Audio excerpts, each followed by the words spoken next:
Welcome, everybody, to today's No Cam Tuesday live episode of the ZodWriter Show. And with me tonight, as always, is my co-host, Mr. Johnny Alpha, who's always here. Like I said, as always, and we're gonna just do a just kind of an open panel. People can kind of jump on and share their thoughts on whatever topic we're talking about today. And what's up, Johnny? How you been, man? Well, kind of referring back to something we talked about a couple of episodes ago, I think Bat Dan was on with us. We were talking about the movie The Green Knight. I finally got around to seeing it this week, and oh man, it was a phenomenal film. I Oh had my a God, I loved it. you seen it too? Yeah, I had a blast with it. I Yeah, mean, bro. the art house is hell, but I mean, just visually, oh my God, dude! Like everybody should at least watch it once just to look at the damn thing. I mean, it is glorious. It's a beautiful film. Oh yeah, it's absolutely a wonderful movie. I agree with you 100%. And we are joined tonight on our open panel episode by the Watchtower himself, Mr. Jeffrey Warfield. What's up, Jeffrey? How are you, man? Nothing. Just really an interesting day overall. With like, I actually got done watching the Green Knight also, Awesome. and it was a awesome movie. I'll be honest. Like at first, I thought it was gonna be pretty good visually, but man, it actually blew me away. Yeah, I'm with you. I'm with you 100% on that, man. Me and Johnny are in love with the movie. It's one of the best movies to come out recently. Definitely one of the best movies to come out this year, to be sure. Yeah, definitely. I honestly recommend it to everybody. I'm so glad that it's available now on home video and video on demand for people to check out. What's up, Ryan? Good to see you. The flicks, picks, and the nitpicks. What's up, man? Good to see you, bro. How you guys in the chat feel about the Green Knight? Have you guys gotten a chance to check that movie out? I don't know, Johnny. I was thinking, man, that's a great movie. I wish that was a movie that we could stream for everybody. Yeah, yeah. Well, a few years ago it would have been. I mean, like, I can't believe that is a pretty big studio released film. I mean, like I was saying, it's really art house, and just the theme and tone and the lesson learned by the main character. It's not your typical hero narrative. It wasn't like this guy walks out the ultimate badass. Like, he learns the proper lesson that, like, dude, you're not that cool, but that's okay. Don't go getting yourself into stupid shit over it. You know what I mean? Just stay in your lane and have a good time with life. And I thought that was just such a neat way to like tell that story. You know, Oh it yeah, just yeah. Oh, yeah. lush. It was so much fun. It was so much fun. And again, I don't know about you guys, but for me, the cinematography in that movie. Yeah. Oh my God, dude. Like you talk about top-notch cinematography. Honestly, I feel like this movie was I think that this is like my favorite movie of 2021 next to Zack Snyder's Justice League. I think Yeah. this movie is like it's like up there for me because it is so good. Like it was even better than I expected it to be, and I thought it was going to be pretty amazing. So Where I think it really nailed it was with the characterization. I've seen a lot of movies try this, like Baz Luhrmann's Romeo and Juliet and A uh Knight's Tale, where they try to hip and urban up like the main character and kind of make them seem like a modern day kind of party boy. But the character in The Green Knight was his Gassant, something like that. He was just, like this guy that, he would party on Christmas Eve and, he let his hair down and like lie to his mom in the morning. And he played it off like one of your homeboys, but like they did it in the medieval way where it was actually very cleverly done at the same time as being very modern. And I think it just worked so perfectly well. And then you get to the really surreal part, starting with the Christmas party, where then the crazy stuff starts happening. And man, like his whole trip, like each little experience that happens to him was so neat and so well thought out, and I never knew where the hell the movie was going to go. Like, it is the least predictable thing I've ever seen in my life. Like, you cannot predict a damn thing in this film, in my opinion. And Marcus Cruz says old people are very sensitive nowadays. That's a very really. I think it's both young. Really, I think it's both the younger generation and the older generation, because it seems like a mix of both, really. Well, yeah, because it seems like people really get hung up and mixed in their emotions about just about everything now. It's very hard to. That's why I always say everything that you say, no matter what it is, has potential to offend somebody else, no matter what you do. It's crazy. Like you could go out of your way not to offend, try to not offend anybody and say something, and you walk on eggshells, and yeah, that's kind of dishonest, but there are people that tend to do that. And when you do that, it doesn't necessarily mean you're not going to offend anybody. It just means ultimately that you're being fake. So I don't know. Yeah. I sit there and I love the fact that the three of us are sitting here basically geeking out over The Green Knight, which is such a great movie, and I recommend it to everybody. Yeah. Even if you think that this movie is not going to be your cup of tea, definitely give it a chance, because I'll be honest, like when I saw the trailers, I thought it was just going to be a straight up Knight's Tale that's gonna have that classic tone of the knight is gonna do this is how it's gonna go down, and then the knight is gonna save the day, something like that. But it was actually very different from what I expected. Oh yeah, yeah. And again, like I said, I can't say enough about the visuals of the movie, about the way that it looks, about the way that it was shot, the cinematography, the music too. Oh my God. Yes. Yeah, even filler shots look like panels of paintings that you'll see in museums. I mean, there isn't a wasted like scrap of film in the entire thing, and the different angles that he uses is great too.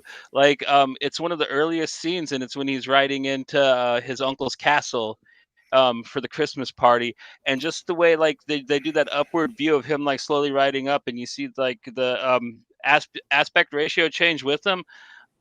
It just is so vividly beautiful. It's one of the just neatest looking shots I've ever seen, and it's such a simple thing, but you're like watching this thing and you're like, wow, like they made that just look so beautiful. Yeah, absolutely. They've done, and you really can't say enough about the performances and about how the movie, like I agree with Jeffrey, how I feel like the trailer kind of sells it short a little bit, because you watch the trailer and you don't know. You're like, is this going to be good? Is this going to be just whatever run of the mill kind of a thing? And then you watch it and you're just like, you see so many things that are just purely artistic and purely just total, total art on a level that you would not expect for this type of movie. And I like the uniqueness of it is fantastic as well. See, these are the kinds of movies that you can get excited about if you're a fan of cinema, because you can actually sit there and say, well, this is a movie that here you go. It makes you think. It gives you brilliant visuals. It's something to be really excited about. And again, you can recommend it to everyone, because you never know what people are going to think. This movie is going to surprise a lot of people. I really believe that it deserves to be up there in the echelon of top cinema, at least for 2021. That's for sure. Yeah. 2021 for real, when it comes to films, really hasn't been all that great with a lot of the stuff we've been getting. A lot of disappointing stuff has come out this year, and I like to say, because like yesterday I watched the Mortal Kombat, the second animated movie, the follow up to the Scorpion animated movie Yeah, that they did the last War year. Realms, I think. It's Oh called. my God, it was great! It was great. I'm Is it? like, Okay. oh, it's fantastic. I'm like, I saw that it why? was. I haven't got it yet though. So Oh cool. yeah, I yeah, didn't know. definitely get it. It's definitely worth it. Yeah, it's really good. This movie, it's like, I don't understand how, but I guess I do understand, because animated movies are not put in the same regard as live action. So like, for example, Warner Brothers as a studio could say, because we know they make crappy decisions, they could say, oh, well, we'll put out, you can do whatever you want in the Mortal Kombat animated movies, because they don't really make that kind of money. So you can do whatever you want. You can put out whatever you want. And they put out the best, most authentic animated movies. This is why the majority. Yeah, and really, since we're on the topic of animated movies, like, have you guys seen The Witcher, Nightmare of the Wolf? Not yet. I've been meaning to watch it. I haven't gotten around to it yet, though. You need to see that, because I'm gonna tell you right now, what they do in that movie, they could not do it in live action. Like, they really couldn't do it in live action. Oh, okay. Well, I'm gonna have to check it out. I haven't. I'm still, to be honest with you, I'm still catching up on the Witcher. I'm still catching up. I'm still in season 2, still trying to finish that. I haven't seen the whole thing. What about you, Johnny? Have you seen The Witcher? I watched the Henry Cavill show. I bought the third game. I haven't played it yet on my Xbox, but I hear that it's pretty long, so that should be fun. But the animated movie on Netflix that Jeffrey was talking about. Yeah, I'm actually pretty new to the property, so like, yeah, no, I didn't know that there was an animated movie, but I'll definitely get into it, because yeah, that because it's based off of Polish folklore, right? So yeah, that stuff got to get dark in some capacity, and yeah, and animated, I can see them doing it a lot darker than what you would get in your typical Netflix show. It looks like we lost Jeffrey. Hopefully he comes back. We got the Did he hang up on us? I maybe his internet died out or something, because it seemed like he was trying to say something else, and then he just kind of popped out. The Flicks Picks and the Nitpick says, you're right, super sensitive society, assemble, Steve Rogers' voice. Yeah, and I put that as the pinned comment of the. How do you guys define old though, man? Because you got to understand, like, I turned 40 on the 9th. Zod's already 40 something. So like, are we old? I just want to know, like, if that counts. Are we old? Are we old for you youngsters? I don't know how young you are. I know Marcus Cruz is young enough to think Millie Bobby Brown's hot, so I hope that means that he's under 18. I would hope, but. Marcus Cruz says, and if you call out old people, you get called the disrespectful one. Oh, yes, you do. You gotta. Yes, absolutely. Because we all fought in World War II. I did. I know I did. World War II. Well, we could. You know what, Johnny? I get where you're going with that, because it's so funny. It's kind of an inside joke, but just know that I understood exactly what you were saying there, brother.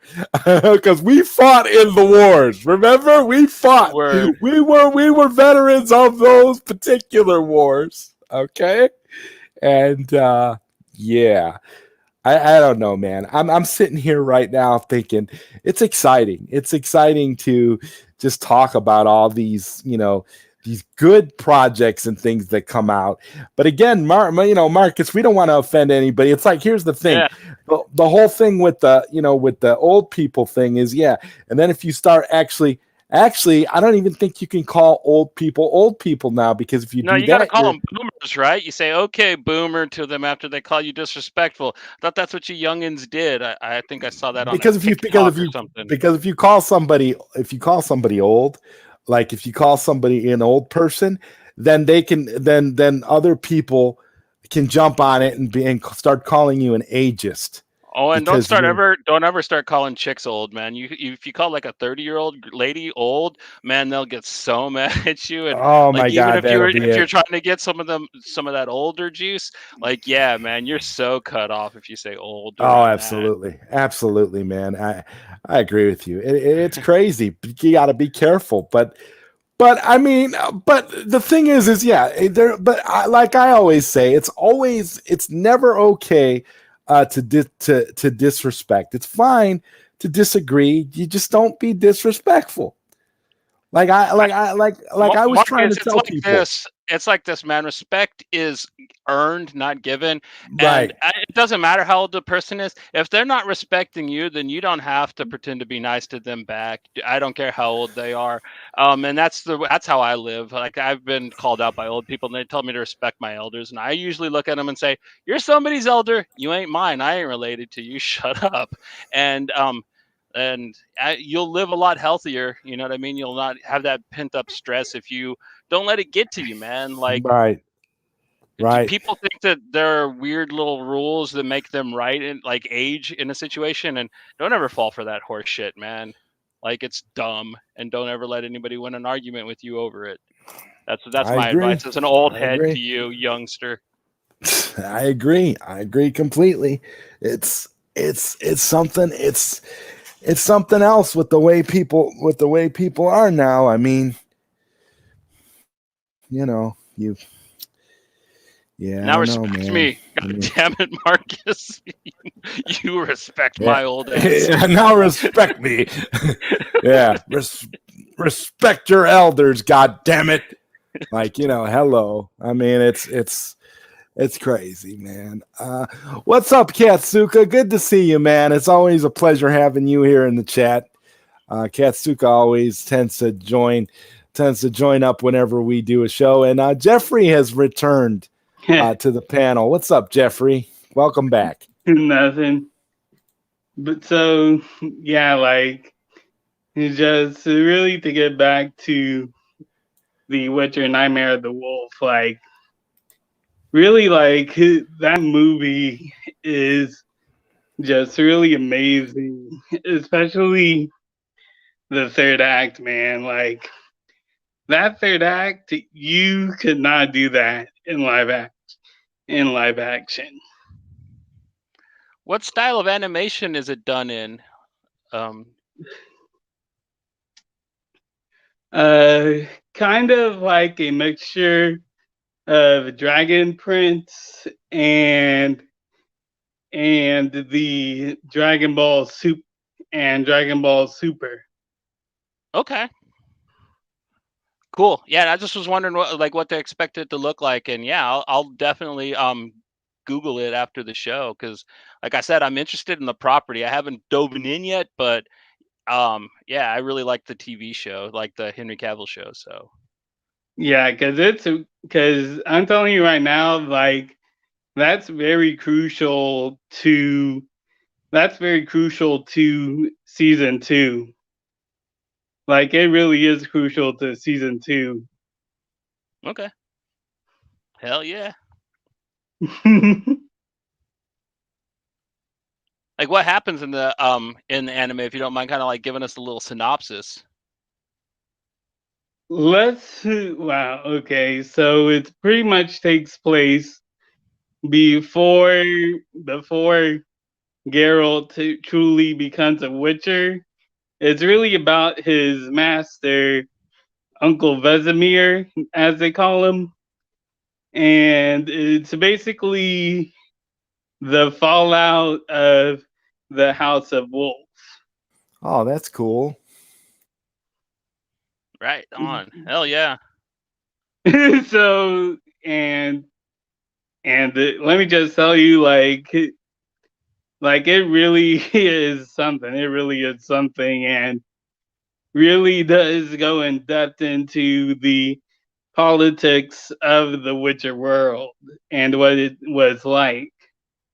Is it violent and gory and all that, just like the game and the TV show? It's like that 2.0. Okay. I'll just leave it at that. Like it's 2.0 that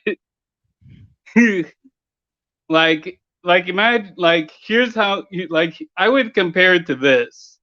Justice League the Justice League Dark Apocalypse War. That's what I would compare the violence to. Oh yeah, that was a pretty dark animated film. You know, but I don't know, Jeffrey. I think they're going to have all of those animated features beat with the yeah, you got to check out the new Mortal Kombat animated movie because that's even more brutal and violent than the previous Mortal Kombat animated movie. It's and more violent than the Scorpion movie. Wow. Yeah, and it takes things up like another like 400 notches. I mean, it really is like incredible how gory it is. I streamed it through virtual reality yesterday and watched it in a movie theater setting, and it was fantastic. Like watching it on like an IMAX type screen, and it was a wonderful film. And it was really, like I said, really bloody violent. But I think DC is going to one up all that with the Injustice animated movie that's coming out. Now I don't know about that, but it definitely is. I think it's going to be like kind of violent, but I don't think it's going to be Mortal Kombat. Well, did you see that? Well, did you see the preview where the way Superman killed the Joker?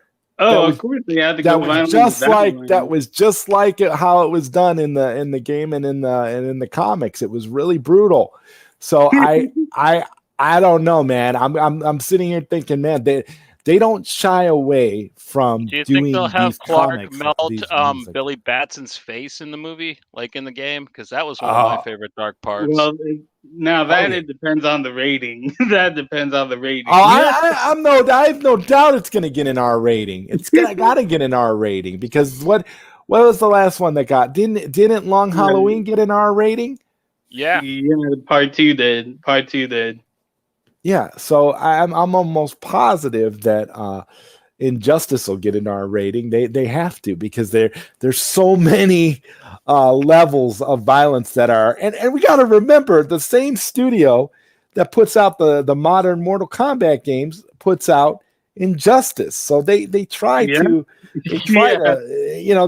choreograph the violence on a lot of levels, and then of course they throw in, they add in Mortal Kombat characters as additional content and stuff like that. So when you have a studio that is always combining and doing stuff like that, you can expect violence on a certain level to. Oh, I got all the DLC, man. I'd be playing as Hellboy and the Ninja Turtles and stuff on my Injustice. Oh yeah, I know, dude. My favorite character to use on Injustice 2 is Darkseid. My favorite. Here are my two mains. Here are my two mains for Injustice 2. Darkseid, and this one's gonna shock you, Green Arrow. Oh, okay. I could see that though. Green Arrow is very versatile. Yeah. So I could see you liking that character, especially if you want to move around and be able to flip. But I think it's cool with the Ninja Turtles too. I was surprised when they added the Ninja Turtles. Oh yeah, that was the last thing I expected. I rebought the game for Hellboy. Like I owned it and then I sold it because I'd played it enough and then I heard that Hellboy was going to be DLC, so I went and rebought the game just so I could fight as Anung Rama because I love that comic so much, and man, he's badass. I was amazed though when they add the DLC for all these. Now have you been playing? Have you been playing Mortal Kombat 11? Did you play with with RoboCop and Rambo and all them DLCs? I saw them, but I've never played them. Rambo is awesome to use. Rambo is OP. Yeah, he's OP. Totally. And the stuff that he does, it's all over the top stuff that he's done in all of his films. So it's actually really cool, but it's gored out to the max to look like 10,000 times worse, and it's fantastic. I was actually surprised when they threw RoboCop in there, though, to be honest with you. Well, I mean, how does he fight? I mean, is he a tank or what? He's like old school RoboCop. I mean, I was really surprised. I wasn't really surprised though when they threw in the Terminator, though. Yeah, that one was predictable. Does he suck to play as though? Because I figured like he is really slow, right? Really clunky and slow. RoboCop kind of moves. Yeah, he kind of moves like he moves. I think RoboCop moves a little bit slower than every other character, to be honest. And we got Rhea here in the chat, says, "Hey y'all, hope everyone is well. All's good, Rhea. I hope everything is good with you." So have you guys been playing this older? Well, I guess you could say this long franchise called the Yakuza. Oh yeah. Yeah. Yeah, because I've recently gotten into it. Like, I'm actually on Yakuza 0, the prequel, and man, it's really good. Like, it's really good, especially with the story. And that's really why I play video games nowadays, because of the story, not really for the multiplayer. I just really am invested in story-based games like that now. Well, video games nowadays are more like movies than games anyway. It's like you have 5 minutes of gameplay and then you got like a half-hour cutscene you got to sit through. Oh, it's even worse than that if you play the games that I play, because I love like Fallout and Outer Worlds, and like half of those games you just walk around and talk to people, like and figure out what's wrong with them and shit, and then like you go back and tell the other people. So like there are games where it's even more than that. You know what I mean? Pretty much. So let me guess, you've already played the Danganronpa series? Danganronpa. Oh, you gotta play that. You gotta play that. I'll just like, I really can't spoil anything because I really can't spoil anything on Danganronpa because it's pretty much like this. Like, any spoiler that I say will ruin the experience for you. Like, it could be the smallest thing and it will ruin the entire experience for you.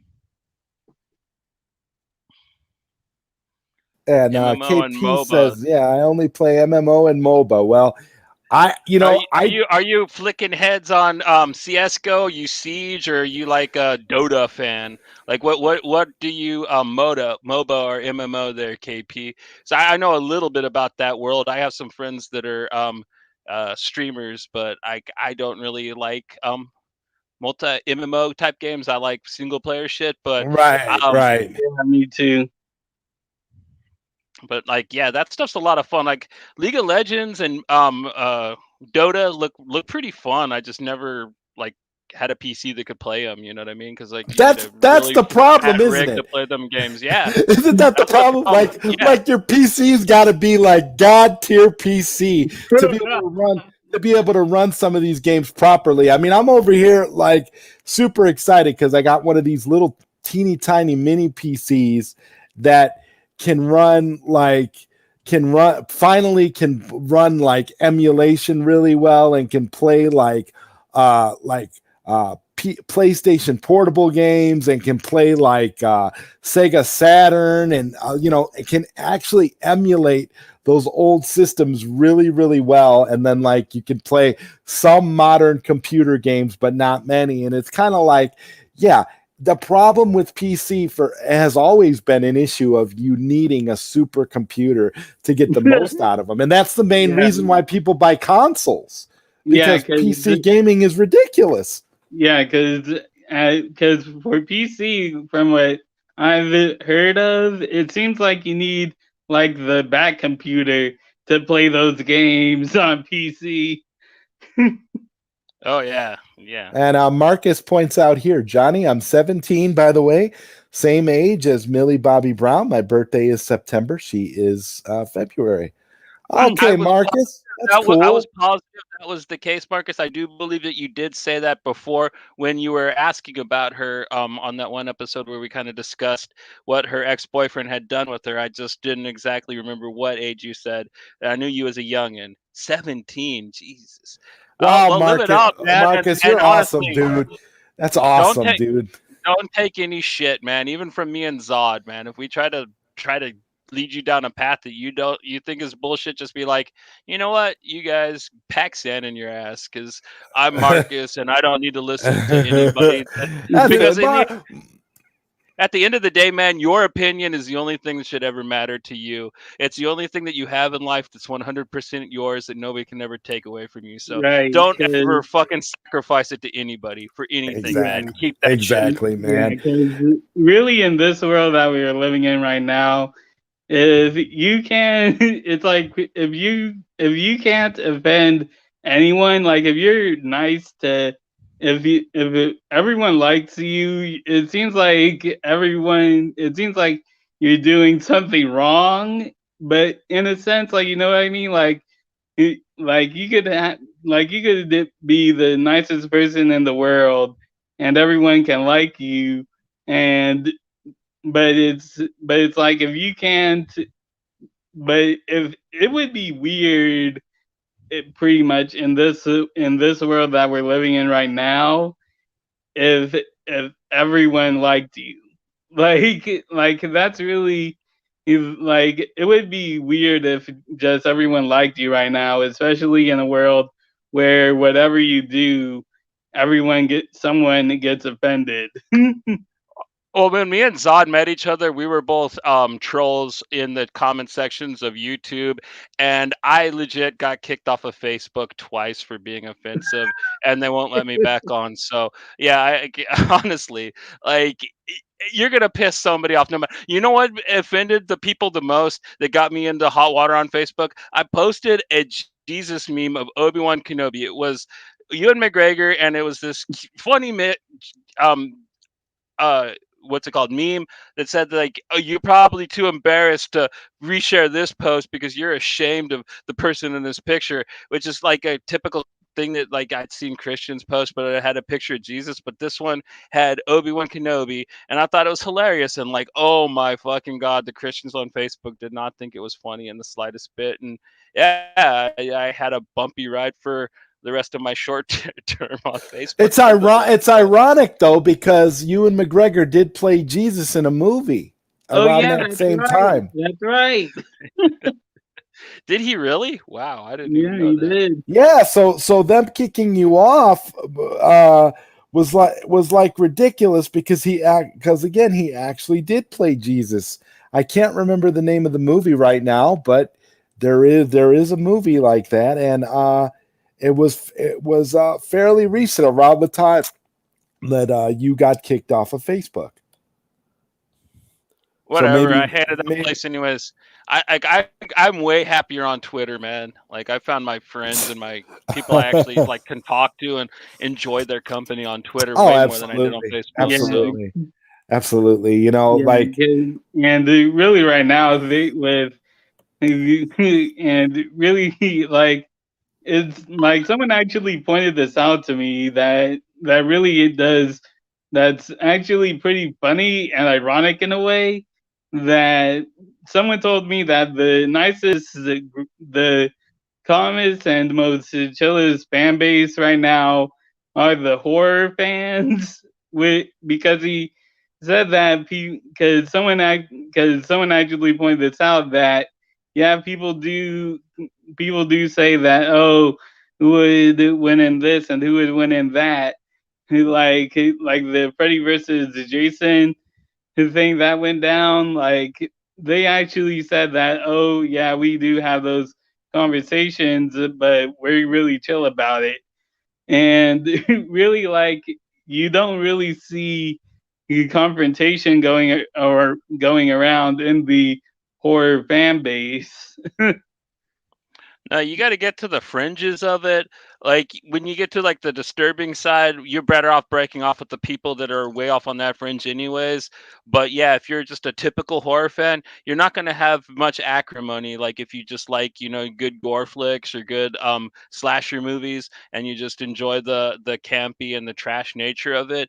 Like yeah, it is a very positive thing, way more so than you'll find with like Star Wars or Star Trek or these kind of like really hopeful and peaceful properties that are supposed to like be hopeful and inspirational.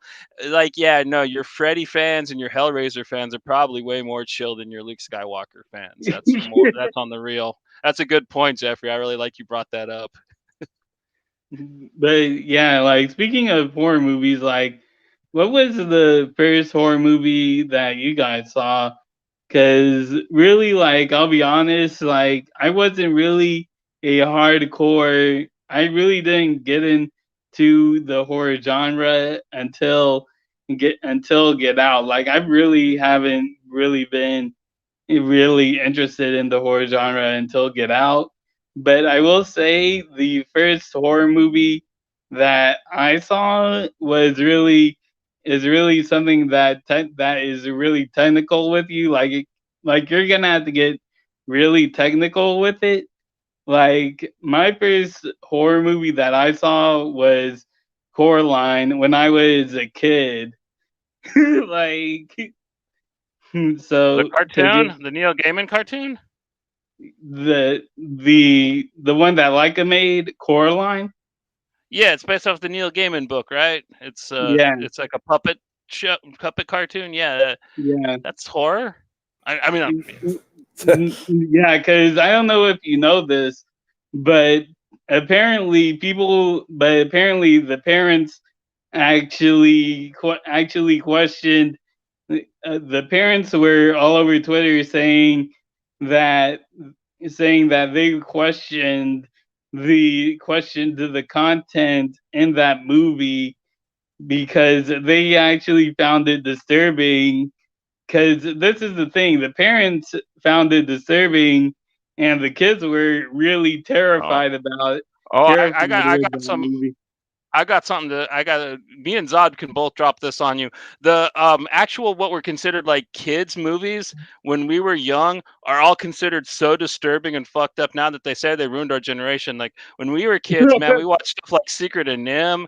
At school, we watched The Never-Ending Story. We watched Watership Down. Like these are all considered like really disturbing things that like you shouldn't let your kids watch. At least that's what I hear the millennials saying on YouTube, and I'm like, but I loved those movies, and we watched Never Ending Oh Story on yeah, Radio Never Ending Schedule. Story. Like, Never like, Ending Story. I saw in junior high school. Yeah, because I actually did see the first two Terminator movies, and the Matrix movies when I was a kid, and I really didn't find them disturbing at all, and really like that's really the thing, especially with the with modern cinema is like for some reason people are saying like, oh, think about the children, and I'm like, Exod. we're the same Imagine if they, generation. imagine if they Like, put out Return to Oz nowadays, man. Like that movie Oh oh, was my so. God. That That was a is a kids movie when movie. we were children. Like That's that a came out when movie me I and Todd want to were. that's a movie I want to do a watch. I would love to do a watch party for. That movie literally has Dorothy in a That movie mental scared the fuck out of me when institution. I was a little Yeah, kid. that Like movie literally has Dorothy in a mental institution getting electric shocks. at the beginning, that's how it starts. Yeah, Auntie M doesn't know what the hell's wrong with Dorothy. She takes her to get her brain shocked, and then yeah, you got the headless lady and the guys with the wheel arms, and like oh my god, it is terrifying. And yeah, like But it's great. It's yeah. great. You think we would get knocked down on YouTube if I tried to play it? Oh, definitely. Yeah, Disney owns that movie, dude. Disney owns that movie. Like we Oh, probably couldn't even start it before they pulled your card, bro. But they pull the card. They pull the card with the black screen before the movie even starts. But answering Jeffrey's first question, man, first horror movie I saw. This is gonna show my age, but my aunt and uncle took me to see Tobe Hooper's what was it, Invaders from Mars, like his really fucked up one when I was like 3 years old when it was in the theaters, and Oh yeah, my that God. traumatized the hell out of me when I was little. And then I think I saw Poltergeist 2 not too long after that. So those were kind of my first, and then I was like 3 or 4. This was like 1985, 1986, around. What about you, Zod? What was your kind of I'm first trying to think experiences what with the horror? first what my first horror movie, because I grew up watching a lot of horror movies. I used to hang out. I used to hang out with my buddies, and we would, like they would like stay over, spend the night over by my place. I would spend the night over by their place, and all we would do is watch movies. I mean, Friday the 13th, Nightmare on Elm Street, Halloween. I still need to watch the Friday the 13th franchise. I Oh, You haven't haven't gone to seen that them? yet. Oh, dude, like Texas I haven't Chainsaw gone to them yet. Massacre. I mean, you name it. We would watch. I mean, oh my God. I mean, you talk about like disturbing movies for kids. Like growing up, those movies for us were like super cool. Like nobody when we were found those when, movies what disturbing was the when we thing? were kids.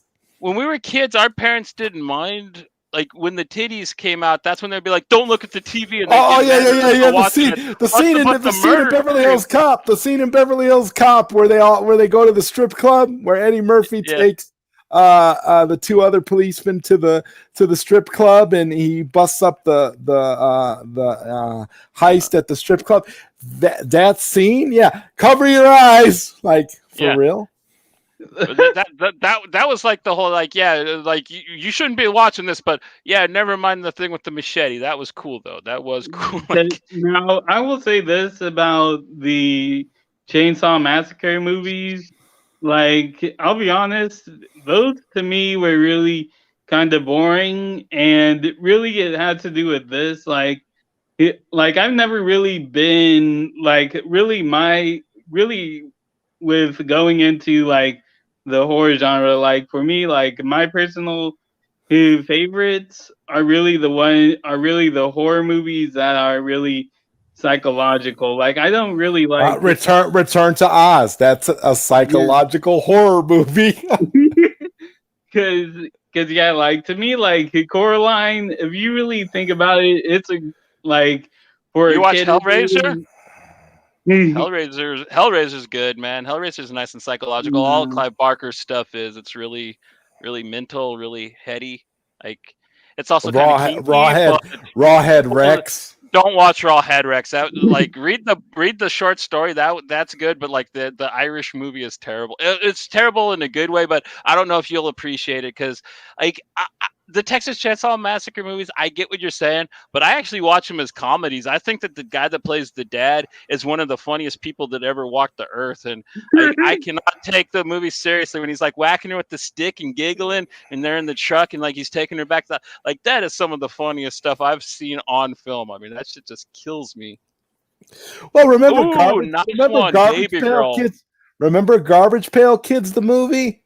Oh, of course, yeah. I Like the mean most epic film of all time. that movie would be considered so offensive by today's Yeah, standards, but I absolutely love that movie. I could watch that movie any day of the week. I thought that movie was great.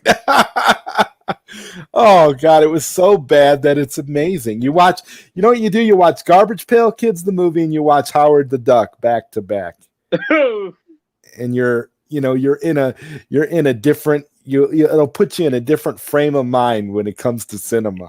if you like weird, if you like weird trippy stuff, Jeffrey, kind of like Green Knight, check out this one. Baby Girl's talking about American Werewolf in London. It's Oh a really yes. really neat movie about this kid who's backpacking with this friend, and like he becomes a werewolf. But like the whole movie, you don't know if he's actually going crazy or if he's literally a werewolf. But there is some Oh, really cool gore and transformations. But the scenes with him and his zombie friend are just some of the funniest and craziest stuff you'll see in a good old school horror film. Like that is a killer recommendation from Baby Girl. So like if you Oh kind of like yeah, more absolutely. psychological stuff, like give that stuff a try. I mean, it gets a little silly in parts, but it's part of the charm of it. So that's the thing that a no. lot of people that don't like really watch horror very much don't understand that half of horror is comedy. Like most of those Yeah, movies are yeah, supposed to be silly and slapsticky and stupid on purpose. yeah. And so, are you guys going to watch the new horror movie coming out called Nope? Probably not. I don't really watch too much theatrical horror. Like most of the best stuff is straight to video these days. Like Mm. the company that put out Green Knight 824 actually puts out a lot of the best stuff. Like they put out The Yeah, that's true. Lighthouse, they put out Witch, they put out a lot of the best horror is indie stuff. Like if you get the stuff that Shudder puts out and the stuff IFC Midnight puts out, way better than anything that like The Conjuring and all that other corporate shit that's not even. What about with Bloomhouse? I don't like him either. Mm. Like I don't know. Like people seem to like those. What did he do? The Strangers. I thought that the movies were pretty pointless personally, but I don't know. I'm more into I like good gore effects. I like crazy stories. I like awesome visuals. And most theatrical horror, it's all muted grays and blue tones and people mumbling in those movies. Like just don't. Nobody knows how to fucking talk anymore in horror films. They just kind of like. You know, I saw a all the horror time. film not too long ago, and I can't remember the name of it, but Robert Englund was in it. It was a movie where he worked at a movie theater, and this couple goes to the movie theater to watch this movie, and he basically creates the illusion that they're in the movie themselves while all these murders are happening and stuff. And it was really weird. It was a good movie. And it came out not too long, but it was like a direct-to-video thing. And now I can't remember the name of it. It's pretty fantastic, though. Pretty good stuff. He was this like disgruntled employee that worked at this movie theater, and you know he had a young boss who was always harassing him, and it was. Have you heard of that movie, Johnny? You know which one I'm talking about with Robert Englund? No, it sounds kind of neat though, kind of like a Last Action Hero. I think it was called. I think it was called like the last showing or something like that. I'm down to check it out. I'll watch. Yeah, it's definitely on. It's definitely on video, but it was like a direct to video thing. It was definitely a good horror movie. Ryan here says my first horror movie was Scream. Oh yeah, that's a great movie. I remember everybody seeing Scream. Are you guys looking forward to the new Halloween sequel that's coming out? Yeah, I think they should just leave it alone finally, man. To tell you the truth, I think they actually ended it in a good spot with the last one, which they did with a couple times ago. And I don't know. I think they just keep ringing it to tell where like it's just they're not going to be able. Well, to it's requels. It's requels now, where they basically they retconned out all the sequels, and they just so this is supposed to be direct from the very first Halloween movie. So they want to impress me, then they need to make a requel to Halloween 3. They need to make the real Halloween 4 now. Oh wow! I love Halloween 3. I do too. Yeah. So. But because it's so meta. It's so meta. Like it was the first movie that tried to do a thing like Scream did. You know what I mean? Where it actually fucked with horror movie tropes and ideas and stuff. And really, like to me, like it really, like for me, like really, I recently just watched Silence of the Lambs, and that was really good. Oh yeah. Silence of the Lambs is the best one in that series of films. I will agree with you, Marcus, that it is very much better than Bird Box, but that is a low bar there, my buddy. So, like, I don't think masterpieces is quite the right term. Bird Box. I mean, Bird Box. Machine Gun Kelly. That's all I'm gonna say. Like, Bird shit. Baby girl says the special effects in it are top notch. You're talking about American Werewolf in London, I'm assuming. Oh God, yeah. Oh yeah. I'll be honest. I did not like The Quiet Place. Like I really didn't. I haven't watched either one of the Quiet Place movies. I didn't like it either. So yeah, I'm right there with you, buddy. And right Awesome. now we gotta welcome Hugo to the panel. What's up, Hugo? Good to Hey, see you, man. Good to see you all. What was your first horror movie, Hugo? Oh, that's a good question. I can't think off the top of my head what my first one was. What the first one you kind of remember seeing as a kid? You know, the first one that put the shits in you, at least that you remember. Oh no, it doesn't count as a horror movie, but I guess there were elements in it. Harry Potter and the Chamber of Secrets. I'm not. The spiders just unsettled me in that.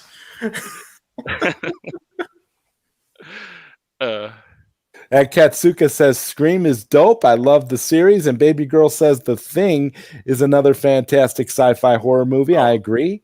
All Absolutely. those Honest- Carpenter classics. All those To be Carpenter honest, classics. that to me was kind of generic. Like that one to me really wasn't that good. Like I'll agree that that in terms of like classics, it is pretty good. But to me, like it was the only thing that really was interesting was really the whole thing of like who was the alien and who wasn't at the end of the movie. Oh, okay. Well, another one I like to think of is like The Blob from the 1950s and then the Blob remake that they did later on in the 80s. You guys remember the Blob movies? Yeah. The I Blob haven't remake seen with that. Kevin Dillon is probably one of the best remakes ever. It's right there with Zach's Dawn of the Dead, in my opinion. It's solid. There And you then yeah, go. the Steve Well- McQueen original is badass. So yeah, the Blob movies rock. It rings a bell, but I suppose maybe that's my brain getting mixed up with The Thing again. But I'm sure I must have heard of The Blob. I Oh, didn't know yeah. there was an original and a remake like the And film. And Katsuka92 says it's called The Last Showing. You're right, Zod. Yeah, that's the movie with Robert Englund I was talking about earlier. Direct to video, The Last Showing, where he works in a movie theater. You guys got to check it out. It is really cool, and it's really creepy and really well done. It's a good little movie, and all the action takes place in this small movie theater. It's really good, really bottled really nicely. And Baby Girl says Halloween Kills does have a kind of decent look. Yeah, I'm interested in seeing it. I you know what? Because I did like the one that the recent Halloween movie that came out a couple years ago. I thought it was pretty cool. It's always cool to see something that does that. I mean, I heard rumor that they want to try again with Nightmare on Elm Street and Friday the 13th. But to Johnny's point, maybe it is time to leave well enough alone with a lot of that stuff. But it's not like horror nowadays. It's not like horror nowadays is really amping it up that much, aside from the direct-to-video releases. So who knows? Yeah, and speaking of like amping it up, I don't know if you guys heard, but Blumhouse actually said that that Halloween Kills is going to have the quote highest Michael Myers kill count, and I think what that means is kind of like that lynch mob shot that we saw in the trailer where Michael is where the whole town is like sick of Michael Myers and they're gonna try to take it to they're gonna try to take it to Michael to kill him, but I think that's not gonna work. So maybe we're gonna see Michael Myers wield guns or something. I don't know how Michael is gonna handle that mob, but I think it's gonna be pretty cool to see how high this Michael Myers kill count is gonna be in this movie. Absolutely. This is where we'll get the special cameo appearance that they've hit. Oh, hi, baby girl. That they've hidden from us for so long, and it will be Samuel L. Jackson as one of the townspeople. He'll be saying, "I've had it up to here with this motherfucking Michael Myers in this motherfucking town." And everyone like, yeah. And then he'll get decapitated by Michael Or Myers. what about that dude who said or what about that dude? I forgot which Halloween it was, but it was that one dude who said "Happy Halloween, mother effer." Like, I was Well, like, I want to see what Jeffrey was talking about. I want to see Michael Myers go chow yun fat. I want to see him grab 245s and just slide down some banisters, just doing some fucking seagulls flying behind him all in slow mo. Oh, that would be awesome. Just bucking on like a town full of people, just going John Woo with it, man. Woo's Friday the 13th. The gunfire has to be to the tune of the John Carpenter.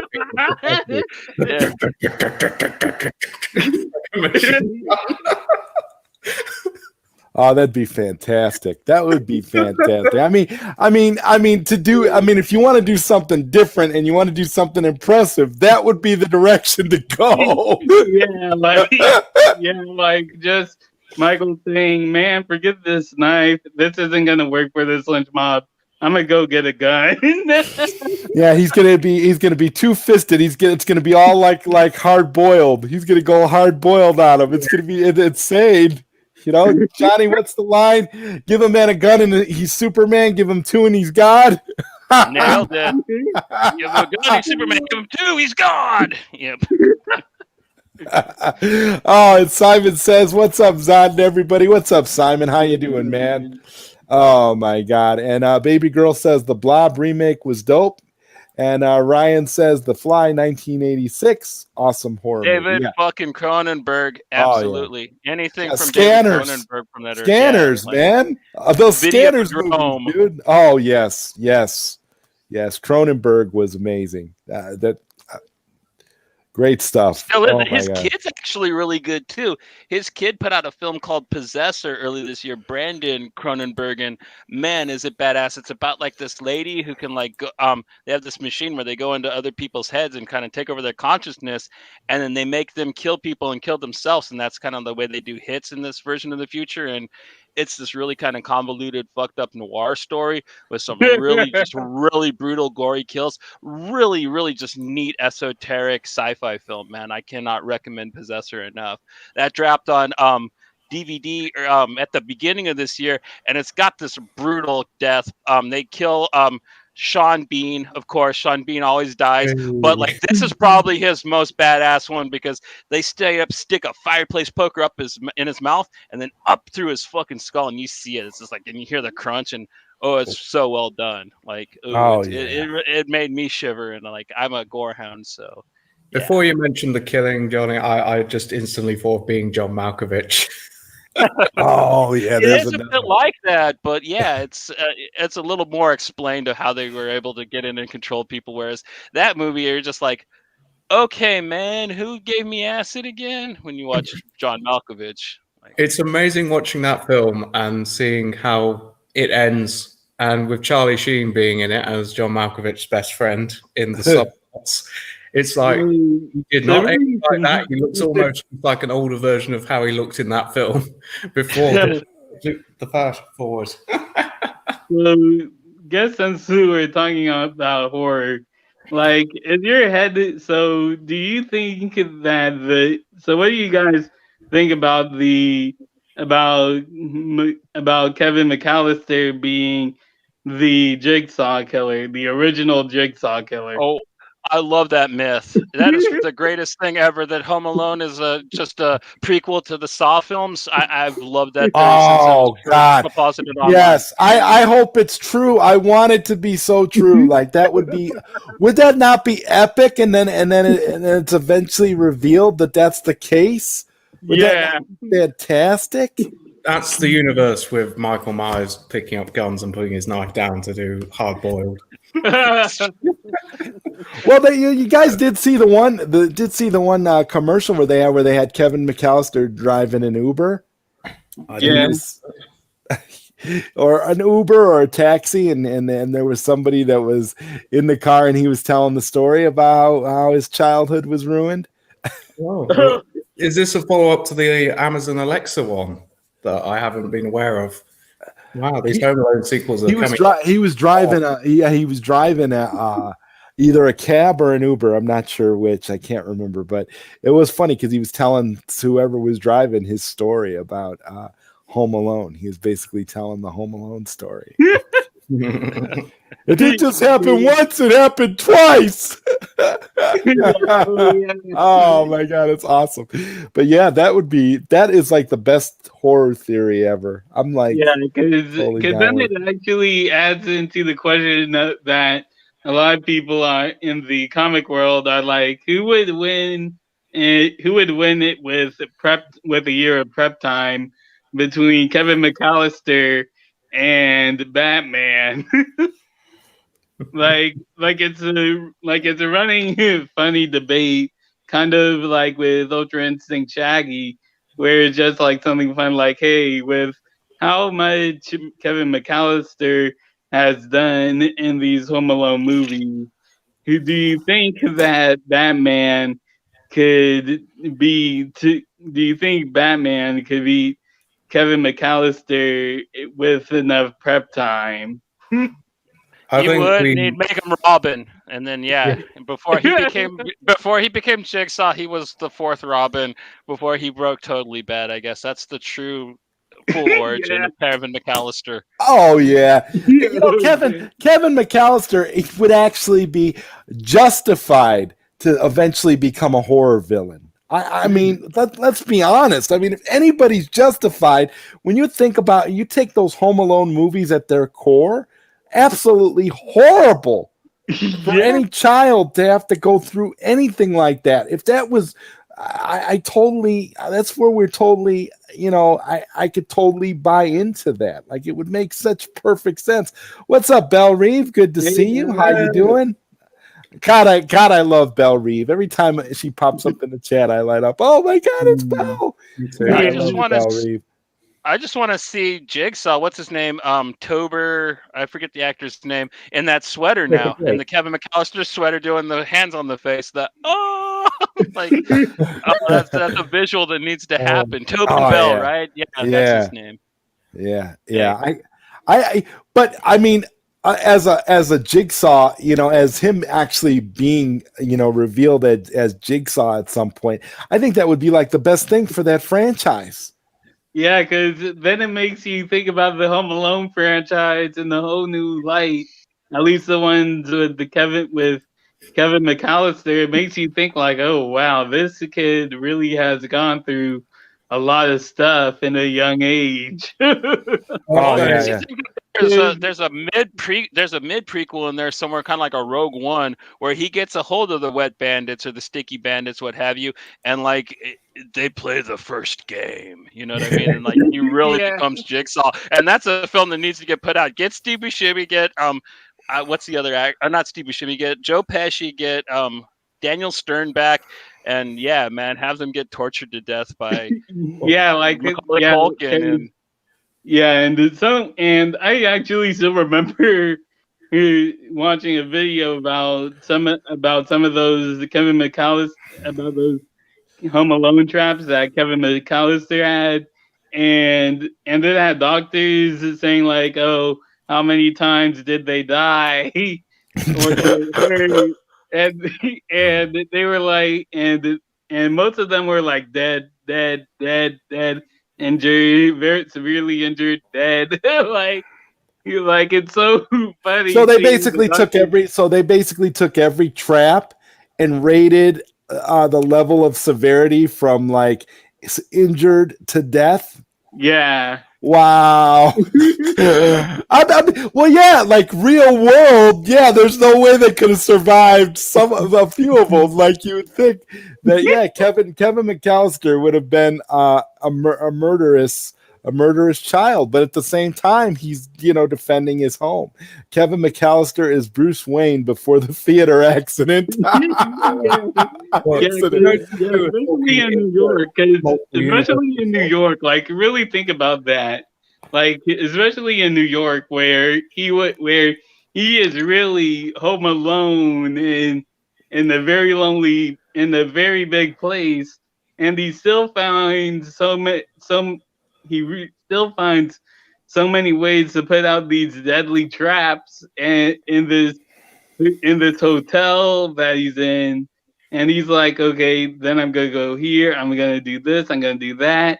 If they die, then they don't die. Like, especially with that seesaw thing at the beginning, where I forgot where one of the web bandits flies up and then the crash lands on the hood of a car. Oh my God! Yes, that's it. R.I.P. I mean, how many of those? How many of those would be classified as Mortal Kombat style fatalities? Like that's that's like the literal, the literal real world consequence of these traps. Like my God, between both films, like how many fatalities? That's intriguing. That's something to look up, man. But that Jigsaw theory gives me a whole new respect for the Saw movies. If it turns out to be true, You guys know how we were talking, the three of us, because Jeffrey wasn't here last time. We talked about multiple universes. right? I think we missed out truly in not being in the universe where Home Alone 3 was Macaulay Culkin versus Jackie Chan. Oh. Yes. Yes.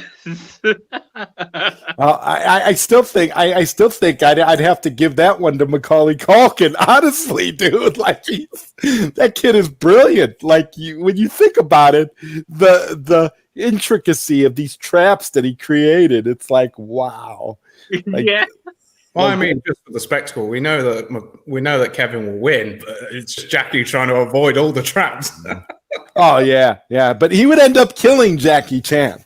I mean that's the only way. That's the only way he could stop Jackie Chan, because Jackie Chan's not going to keep getting up. Maybe we need Macaulay Culkin to join. He's going to keep getting up. It's not. I mean, I've seen Jackie Chan get out of some pretty crazy stuff throughout his movies. It's Yeah. nuts. All he needs is furniture, then it's game over. Like. I mean, yeah, Marcus wants to know, Johnny, have you watched Jujutsu Kaisen, the anime? No, I haven't actually watched the anime for Jujutsu Kaisen, but I have the first 4 books of the manga. I really like it. I love the art. Does the anime look like the comic? Because it is a gorgeously gory comic. I don't particularly care too much for shonen stuff, but this one it's got some gore to it. It's pretty Well, that rocking. and I like that it better and then Fist of the North Star, because Fist of the North Star is a early shonen Jump I wouldn't. manga. It was in Shonen Jump, but I wouldn't call it a shonen series, man. It ain't like the rest of that kiddie Dragon Ball stuff where like I gotta get my ass beat 1,000 times and get stronger because I want to be the guy too. Like that's Yeah. more the shonen style. Whereas like Kenshiro just kind of like he did get stronger, but he never got his ass kicked unless he was fighting like Rao. You know what I mean? Otherwise, like Kenshiro just kind of like. Boop! You're already dead, bitch. Don't even fucking get up. Or it would take some really bizarre cheating in order to kill, in order to incapacitate Kenshiro, because you would have like the whole idea of like that time that Toki disabled Kenshiro's abilities temporarily, because he didn't want him to fight, Souther. Remember that, Johnny? He didn't want him to fight Souther, so he disabled him, and he couldn't, and he had to overcome that in order to be able to. But those are rare occasions, Who would win, Kevin McAllister or Kenshiro? Because I don't think that Jujutsu Kaisen's actually in Shonen Jump. I'm not sure what magazine it runs in, but it's a little too gory, a little too mature, I think, for your typical like One Piece, Bleach fans. But it's a good little book. And Marcus, if you're looking for other stuff like that, definitely get on a Chainsaw Man. Like that. That Chainsaw Man. Everybody's been telling me Chainsaw Man. So I've been checking it out. It's awesome. Highly recommended.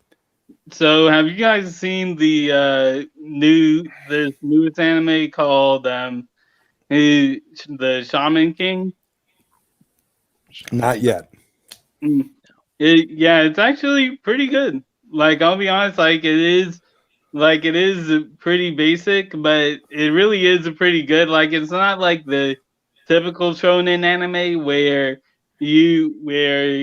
where basically you have to lose to keep on winning as you described it. But it's really more. It's kind of like Pokemon, but with ghosts.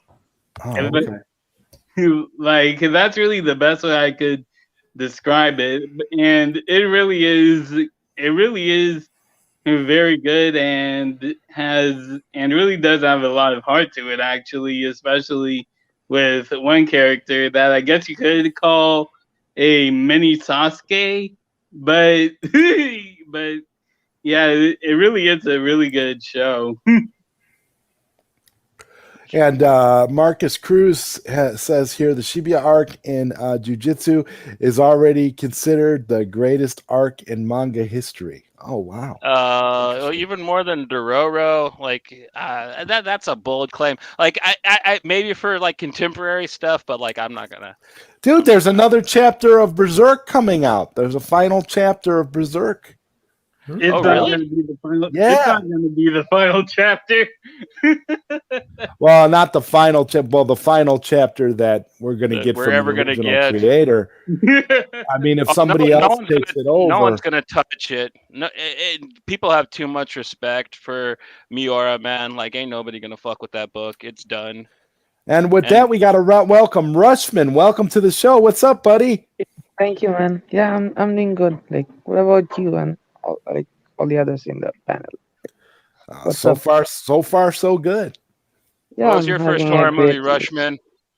Yes, what was my first horror movie? It Yeah, was what's your first Evil horror Dead. movie? It was Evil Oh. Dead, Sam Raimi.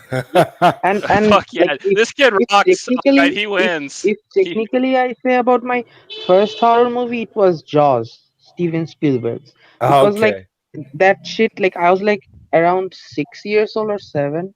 I don't know, like legally I was like, I was like in the age to watch that, but I watched that anyway. But what happened was that like to in the way like when I used to go to my school, like there was this canal, it was a like little river like canal in between. So what after watching Jaws, I, I used to avoid that side. I used to go from another side because I used to think that in that canal there is a shark, and you know, like even in this day, like I'm like 23 years old now. So like in this way, like in this day, like no other horror movie has like made me feel that way like Jaws did. Like like you cannot see the shark, like, and then the like the way it's portrayed, because like the shark, the animatronic shark was not very like working that way. That's why Spielberg used this way that the shark wasn't much visible in the camera, but through its camera work, it made so much sense that like, oh my god, I pissed my pants like watching that. Like Jaws was a great experience. Like that's amazing. And then another like horror movie I'd say was like was my favorite would be like the Mama, like Andy Muschietti's Mama. It was produced by, I guess, Guillermo del Toro. It's one of my favorites. Yep. Anyone watched It's a Mama? good one, Like, too. the Mama? It's a Oh, pretty that, good that one. Yeah. Muschietти, was it? Yeah, I never knew that. it's a good one. Well, with A the good thing picks about all the around, thing man. about the thing about Jaws though is that it was Jaws was so well done psychologically that they've never been able to quite replicate the way that Steven Spielberg did it in that first film. Like they've tried so many times. There've been so many ripoffs, and I don't care how gory and how good they make the shark look. It's just never gonna reach that Because like the psychological. soundtracks, the soundtracks. Right? Yeah. And also the Meg was camera better. work. Come Like on, Zod. the camera work. The Me- The shark was never visible. Like the shark was always under the water and you cannot see it. So that makes it double the like tension. So it's beautifully how Spielberg like shot it. Like it's so good. Like Well, it's that's so the neat good. thing is like he had a robot shark that actually swam off and got Yes. lost. So like Yes, they and didn't that's why actually he have used that. the Yes. prop. and the Yes, yes, entire yes. film was shot kind of as a punch job, and it came out the most glorious thing. And the neat thing about the Yeah. rest of his career, as he's upped his game and he's just showed us everything he can visually, and he can never top the movie that didn't even have the shark that was supposed to be in it. You know what's It's so kind of the funny? story of That Spielberg's life. robot and career. robot shark that swam away, wasn't it on eBay in like 2008? Somebody found Did it. they find it? Oh wow! I don't know. I'm just Oh my I'm God. just saying because like man, that's That dude had to get what a that dude prop. must have- Oh that dude God. must have had a submarine or something. Like, Yeah, Oh, James my Cameron must have found it in his submarine. Doesn't he got one that he cruises around in, raising the bar? James Cameron had it, and it's his inspiration. Isn't there like a new Avatar movie supposed to be coming out soon? There's Yep, supposed to be yeah, 8 of them. yeah, He's like yeah, making they're 8 of working them. Yeah, Hey, no, they're supposed oh, to. Yeah, there's supposed to be like 5. Yeah, there's supposed to be like 5 more, I believe. oh, that was it. 5. Yeah, Oh, but I hope it's good because I'm really excited about the Avatar because like when I first saw Avatar, it was a like different kind of experience. Like James Cameron has this kind of magical way of portraying things. Like imagine like it took Marvel to like 20 movies to top just one movie. But yeah, really for me, really, I can't wait for. A lot of And people were saying, I really want to tell those like Marvel fans who are like trashing James Cameron, like just Avatar is trash or something like that. That guy actually made Terminator and Terminator 2. Like I James don't think Cameron did that. Marvel fans are trashing James Cameron though. Like Yes, that's not something I they actually are. run They are across. actually. yeah, They are actually. Oh and wow, I've that's seen a lot terrible. of posts on That's Twitter. terrible. Like they are literally And trashing guys, with James Cameron. that, we gotta welcome Console Fanboy to the panel. What's up, Zohar? How Oh you doing, man, buddy? Big Z, what is up, brother? What's Hey up? bro, Go I'm see what's up, so man? chicken. I'm so upset right now. I can't even tell you. why? I'm so upset. I don't even know what he's gonna say, but I'm already Oh my laughing. god, I'm so upset. I just got banned off of Facebook for 30 days. Whoa, I wanted why, to tell bro? Zod, and I wanted to tell Welcome to the Zod and club. everybody how much I hate Facebook, and I'll tell you why I hate it. Okay. So there was a stupid article on Facebook, and it said something like, "There are 30 ninjas, and they're all gonna attack you. Choose which one of these will you want to protect you from the 30 ninjas." And so the choices were like Batman, Jean-Claude Van Damme, Karate Kid, Rambo, Which Karate Kid? just like there were like 12 Jean-Claude, like Chuck Norris. There were like 12 different characters. Which one would you choose to protect you from 30 ninjas? And I'm like, Rambo, of course. So you could just shoot them all down. Just shoot them all down. Banned because I said shoot them all down. oh. But that's what Rambo would do. Exactly. It's, So I That's hate Facebook for you, man. so much. I'm so sick of canceled culture and Facebook taking shit out of context so much. it's been like this with YouTube as well. Yeah, true. The world Yeah. has So Stuff. anyway, I just wanted to tell Zod that that's what happened, and I want to tell all of his fans that Facebook can kiss my ass. Have Are a great you stream, are guys. you so you're gonna be off of Facebook for 30 days? Well, no, my fake wife, Sonia Weissman, is going to be on. Yeah. Oh, okay. Okay. Yeah. So if you see Okay. Sonia Weissman, you'll be like, who the hell is Sonia Weissman? That's me. Okay, cool. Cool. I don't mean What What was to your ruin first show, horror but movie? I just want What was your everyone to first- know how crappy Facebook is and how sensitive they are, and I just can't stand them. And I don't know. It's just I'm sick of cancel culture. I was just so sick. Oh yeah, it's horrible. Horrible Yeah. stuff.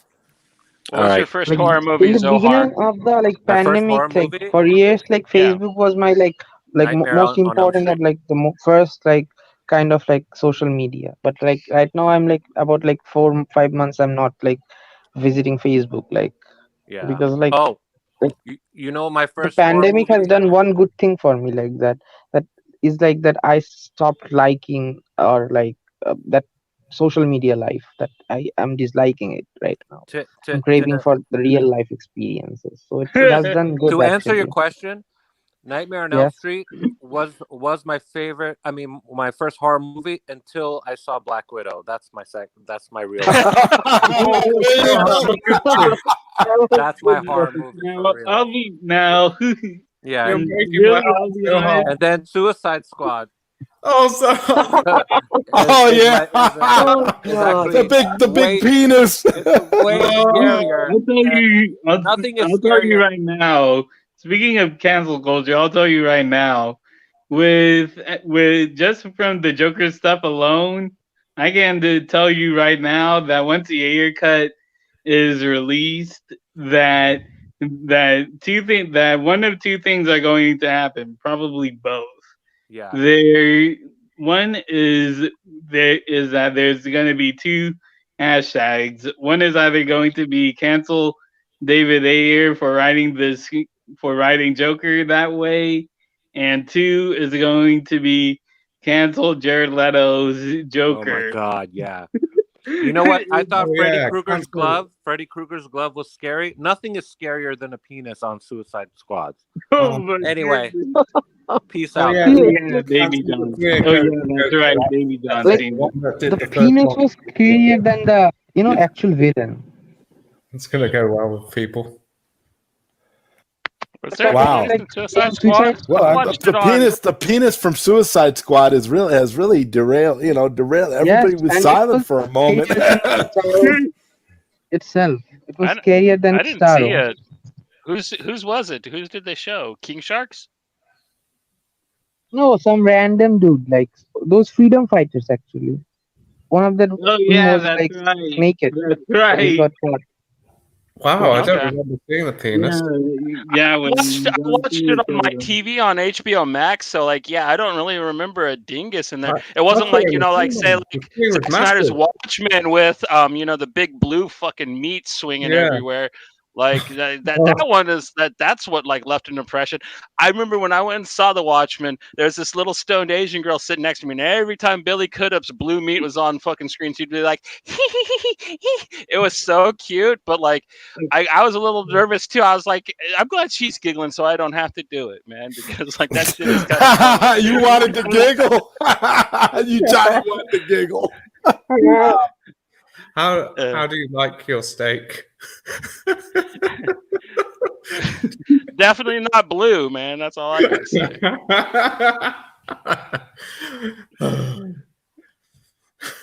Well played, Hugo. Well played. Thank you, John. Blue steak. So really, what's your favorite MCU thing right now in Phase 4? Oh, What If?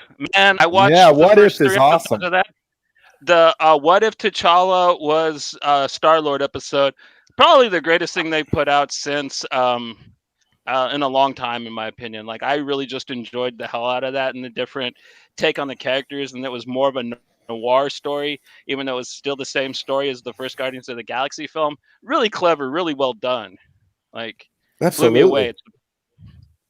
Black Widow. Because that's all I've seen. And Marcus Cruz wants to know: are you guys excited for Stranger Things season 4? Oh hell yeah, man! Well, Steve yeah. Harrington's I'm coming not even- back. I'm not even there yet, and I'm excited for it. I recently just got the final because apparently me I'm really excited for it, man, because especially apparently with season 4, they're teasing something big with the character that they're really teasing something for a mainstay character, and I'm like, okay, let's see what this is about. I'm all for it. I got $10 says they're gonna kill Jonathan. They're gonna kill Jonathan. That's the photographer older brother, right? He's dead. I'm surprised he's made it to season 4. So that's my big prediction who they're gonna kill off. Anybody wanna wager with me? You might be right. I mean, you could be right at this point. I mean, yeah, you could be right.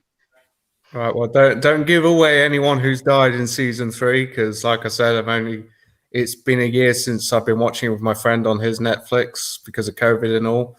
and we got through Or they to all the die. season 2 episodes. No, that's Army of the Dead, bud. There's only there's one death that's really gonna choke you up. It has to do with the strawberry Slurpee. Oh man, I didn't see it coming, and it was the saddest part of the entire season, and you barely knew the poor fella, man. But man, he was great. I love that crazy little Russian bastard, and I didn't spoil anything. So go ahead and still I'm enjoy aware it, of the Russian fugitive in season 3, I believe, that Hopper. Oh well, fuck me. Well, it's not that big of a spoiler, all right. And man, it's been out for like 3 years. How can you not have seen it yet? Come on, don't get mad at me. Well, I'm not mad at you, Johnny. I told you my reasons. One, it's my friend's Netflix. Two, my other reason is that I am unable to financially get Netflix myself. So every opportunity I've tried to get it so I could watch Enola Holmes and then catch up with Stranger Things on my own.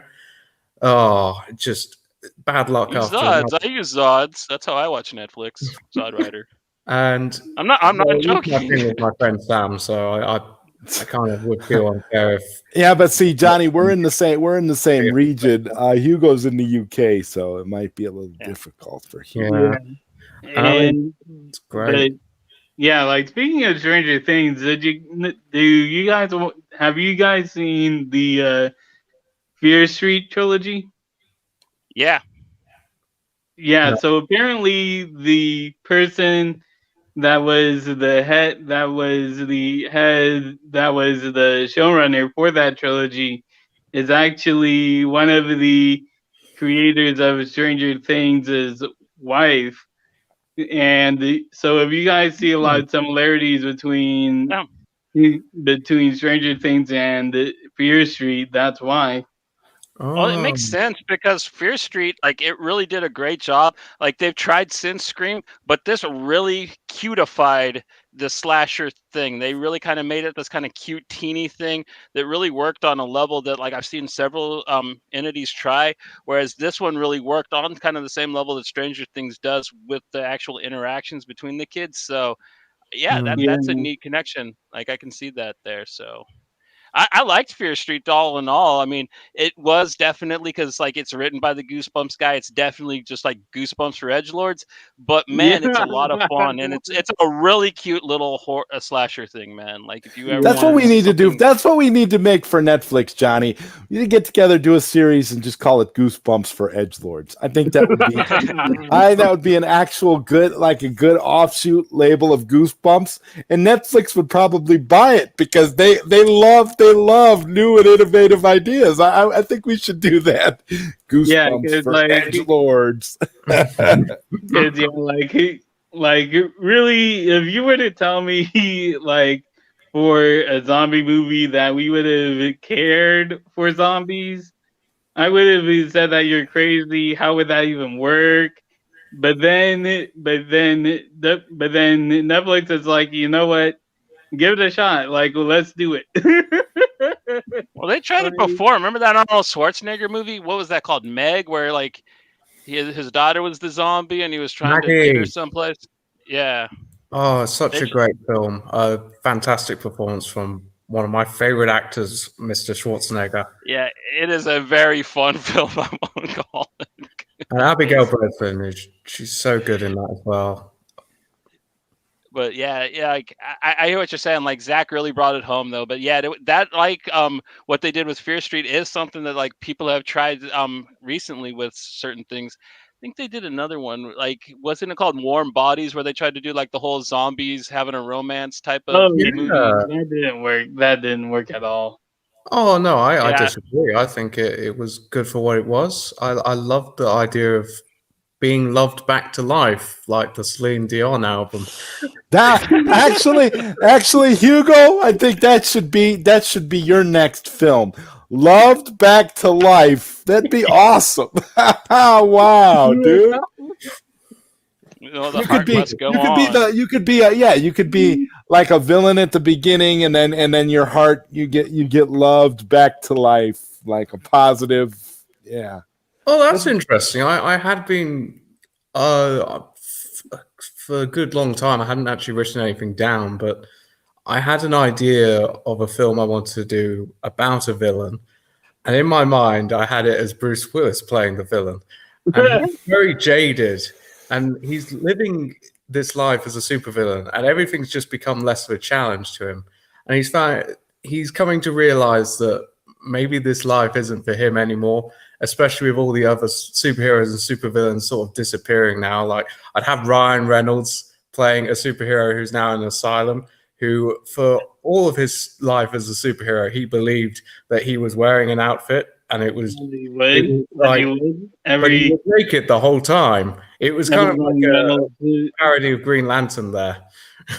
Yeah. Oh wow. But yeah, like really, like really for me, like I'm just like Hugo. Like for me, I'm actually doing a little thing that I'm doing, like that's actually taking inspiration from Zach with his storyboards of the Snyderverse and stuff. And let me just say that really, I think it's like something really cool. Like I really do think it's like something really cool, and if you like really delve deep into it. And let me just say that I'm actually finished with part 1, and all I'll say is, like, if you think Zach is dark, then you really haven't seen, like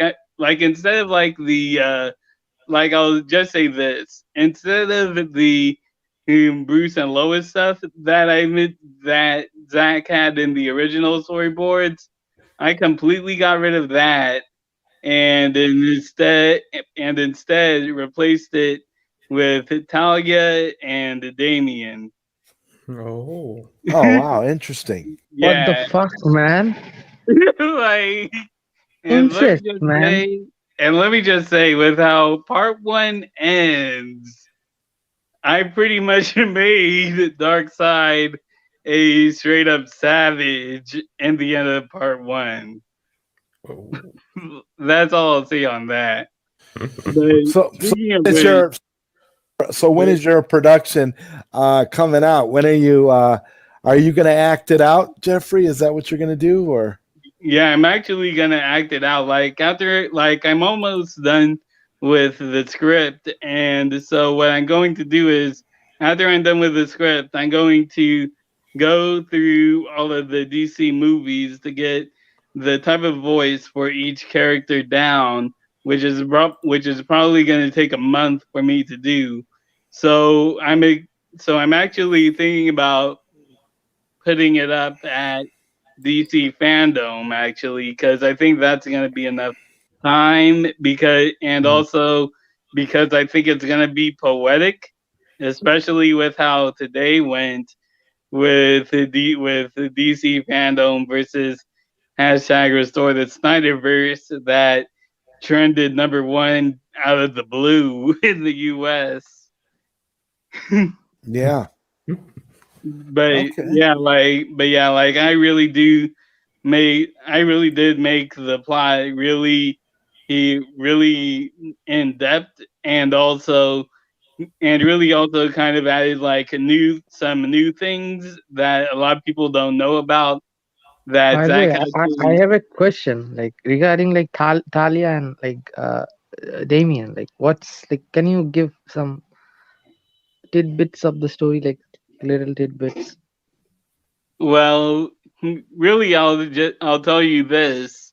It's gonna be like Talia, Damien, and Bruce are going on this journey that for part 1, Talia and Damien, and Bruce are going on this journey, looking out, searching for Lex and what he's doing, while it's also going to be kind of like seeing how Talia, Damien, and Bruce have progressed as a family throughout the years, as since Batman is a 20-year veteran in the DC in the Snyderverse. And I really think that I really did nail and really I think right now I've definitely nailed that family aspect, because I'm telling you right now, you're probably gonna cry at the end of part one, especially for Bruce. You're probably like really like, because really like how I write is like I try to imagine things like visually in my head, like, okay, let's see, like I use the Riddler suicide scene in there because I thought, you know what, that actually does sound cool. So then it was like, okay, so once they see who once it once Talia once I guess I'm gonna call them the Bat Family now to join it. So once the Bat Family sees the Riddler's suicide, how will I put that in to really show the family aspect and to really how much Damien and Talia have grown and matured, because a lot of people, because really like my thing, like I'm a huge Damien fan, and really I was like saying, and really I was looking at that whole arrogance thing that Damien has, while also combining it with how he has grown, because really how what age Damien is now in my timeline, he's really 25 years old now. So really it's kind of like he's kind of arrogant in the sense, but at the same time he's really kind of matured in his age with the League of Assassins, and the duality of, it's pretty much like I'm going to show like how Damien has grown with the duality of living with Batman and the duality of living with the League of Assassins, which I think is really cool. Sounds like a very interesting idea, Jeffrey. I can't wait. It's going to be awesome. Me too. Yep. Thanks. But yeah, speaking of which, like, have you guys heard about the original New God script that was supposed to happen? And we're Yeah. not talking about the Tom Taylor one. We're actually talking about the one that was actually scrapped at 2017 before it was announced that Ava was going to do the New Gods movie. No. Oh. Yeah, so apparently this guy called Aaron M. Johnson was actually writing a script for New Gods that was going to take place during the Snyderverse, before everything hit the fan with the Snyderverse. But basically what was supposed to happen was it was it was basically gonna be the origin of the DCEU, where you were going to see Darkseid's full scale invasion and how it really went down, and you were going to see Steppenwolf's betrayal, and you were going to see that Wonder Woman mural at the first Wonder Woman movie. You were going to see how Ares betrayed Zeus and how Darkseid was a part of it. Oh, that's Oh, amazing. wow. Sounds amazing. Yeah, this is like the animated New Gods movie I heard didn't get made. That's a shame, really. I feel it sounds like the New Gods just keeps getting screwed over by the adaptation. Well, I process. mean, my thing is, if a New Gods movie, the thing is, if you're going to do a New Gods movie, you have to do it right. And it sounds like these concepts all sound like they were on the right track, but we know whatever Ava was going to do wasn't going to be anything like what we're hearing from these other scripts. Ava had something completely different in mind. So I think, it's like, I don't think they think that the audience is ready for New Gods. That's what I think it is. Yeah. Even in the animated realm, it appears. Yeah. I mean, I would love to see them really do it up with like Mr. Miracle and everything, and have it really, really go. I would love to see them go full Kirby on like a New Gods movie, but Yeah. we got to be realistic. We're talking about Warner Brothers here, so unless. Yeah. By the way, guys, what do you think about the like air cut coming? Is it coming soon, or like it will take time?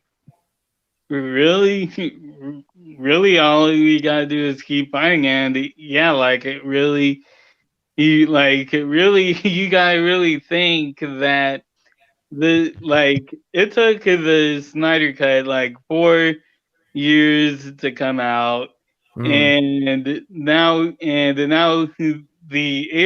hashtag release the air cut campaign has kind of got this rejuvenation to it since now it's like the main objective now that the Snyder Cut was released. Now we're getting to the air cut, and really I think that the air cut is definitely close at hand. I really do. And then it's time. We all pull our resources together, and we finally get Warner Brothers to release the Schumacher cut of Batman Forever. Yep.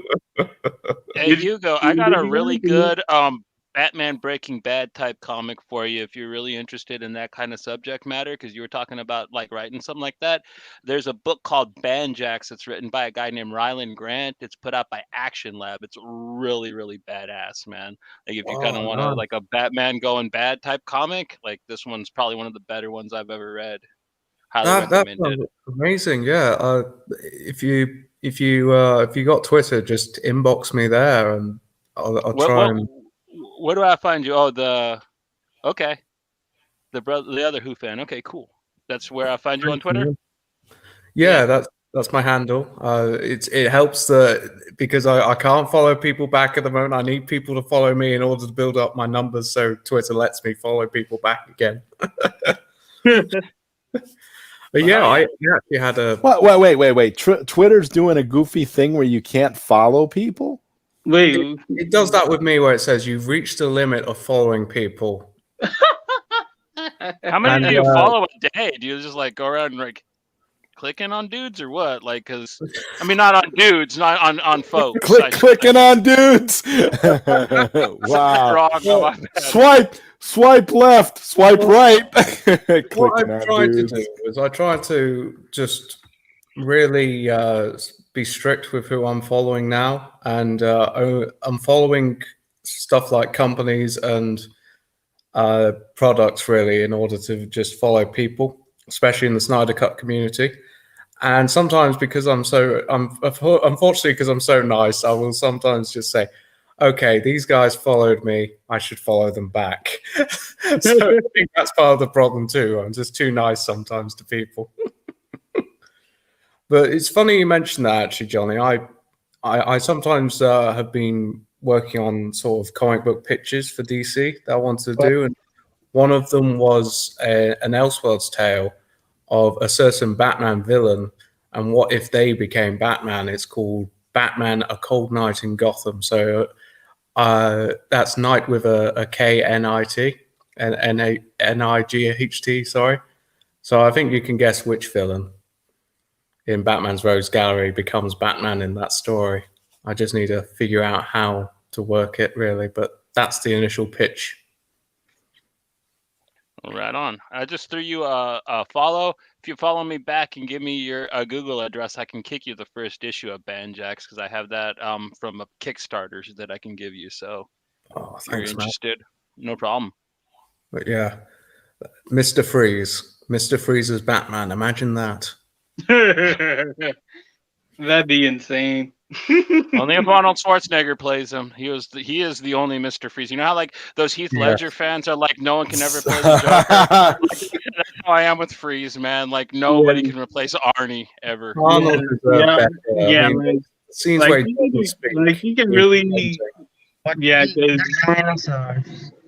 yeah, because to me, like Right you could time. tell, like no matter how bad people say Batman and Robin is, you have to admit that that Arnold Schwarzenegger as Mr. Freeze is a highlight. You have to admit that, dude.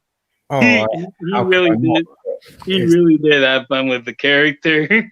Imagine if you had the Arnold and Maggie playing Mr. Freeze, though. I think that would just be too big for Wow. people's little minds. Instead It of would be Arnie, great. yeah, man. Oh, what killed all the dinosaurs? The Ice Age. Oh man, he should have got think all the Oscars that year. I think the Yeah. best one he did in Batman and Robin, of course, was the weather forecast one. I think that one still chills me, pun intended, but also genuinely it's scary, especially when his face comes up the lenses of the telescope.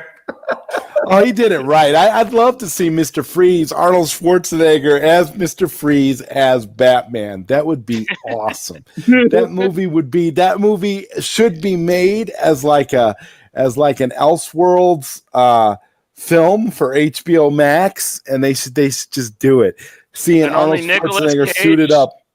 And only Nicolas Cage Superman could take him down. Oh, Yeah. could you imagine?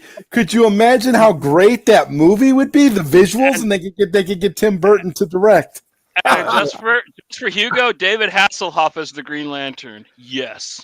Oh yeah, David Hasselhoff as an older, grizzled Hal Jordan. Yeah, I can see that actually. I'll make the notes now. And then once I've written the comic book, I'll pitch it to HBO Max. That would be awesome. I mean, just imagine, Hasselhoff as a old grizzled Green Lantern, and he makes a car that looks like the Knight Rider car out of the green. Uses the Green Lantern power to make the green Knight Rider car, and you see him driving around super fast, going after helping Nicolas Cage's Superman take down Nicolas Cage's. Or a better Or one you can have Nicolas Cage also play Batman, and you can have Nicolas Cage as Batman and Nicolas Cage as Superman, and you can have a Also, Cage versus Cage. And you could also have as Joker. And you could also have Darkseid as the Green Lantern. I like that. Nicolas Cage as Superman, Nicolas Cage as Batman, and Nicolas Cage as the Joker. Rush, that is a killer idea. But maybe just have him as Batman and the Joker, and just do a really late Superman movie or Batman movie with him, and have him play both characters. Big reveal in the end. Like we will have a big reveal in the end. Like it would be like Lois as Nicolas Cage and the son of Lois as Nicolas Cage, and then we'll be confused who is the father. Yeah, there you go. Yeah, well, it have to have like an ending like 7, man. It have to be a head in a box too. You know what I mean? It'll be like a real fucking Darkseid's head in a box. Yeah, what's in the box, dude? I gotta have. So, speaking of which, like, think about this. Like, in a alternate universe, there's probably a movie out there where Darkseid is the Green Lantern, where Darkseid actually did get the Green Lantern ring from that history lesson, and is even more powerful with the Omega effect and the Green Lantern ring. Uxas of Apocalypse, you have been. or what about him being? What about Uxas being Superman? Oh boy! Oh man, just Darkseid running the Red Lantern Corps would be scary enough, man. Like that would be a twisted event in a comic if that just happened. Yeah, I like the idea of like David Fincher one, like if he directed like a Batman film, like it'd be amazing. Dude, Oh yeah, fuck yeah, dude! Like that's something that needs to happen because that guy gets noir in a way that a lot of American directors don't. Like, He's on like it's what David Fincher is what Matt Reeves thinks he's doing with this movie. Say that like Matt Reeves is basically like the budget version of David Fincher. Like, not I don't want to insult Matt Reeves, like, but David Fincher is like a god, and then the mortal version is basically Matt Reeves. Oh, you wouldn't want to be an ape for Matt Reeves, guys? I mean, Matt I would. Reeves. I don't hate him. I really like Matt his Reeves work, but thinks you he's cannot making compare with that. David fucking Fincher, Yeah, he man. thinks he's David he Fincher is thinks like he's a making god. a Like he's Fincher. like He one of the thinks he's best out making. there. Like Yeah, he thinks So he's are making you a Matt, guys? he's Fincher-esque really good. Batman movie. It's not happening. That's what he yeah, thinks he's Yeah. making. Matt Reeves is good in his lane, man. He makes those badass Planet of the Apes films. Like for action sci-fi, he is lit. Like I would like to see him do, like if Villeneuve wasn't doing Dune, I think Matt Reeves could have probably nailed that. But like something that's like a more sophisticated noir tale, he does seem to be a little bit out of his element. I really like the visual style of this Batman film, but I think it's going to really just play off like Batman Begins again. That's what Yep. I'm really Yeah, feeling yeah, from it. I agree. I agree.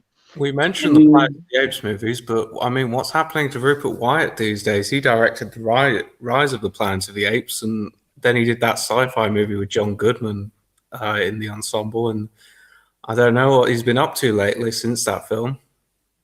Yeah, what's been Like going on it with sounds Rupert? amazing. Like that Oh. David Fincher's Seven is weirdly sounds like a Batman film. Like that villain is that's actually like, actually that's weird. actually what that's actually what Matt Reeves said that he Yep. was going for with Yep. with the Batman movie. So the seven vibes are, I guess, what he Ooh, wants you to think. All I intentional.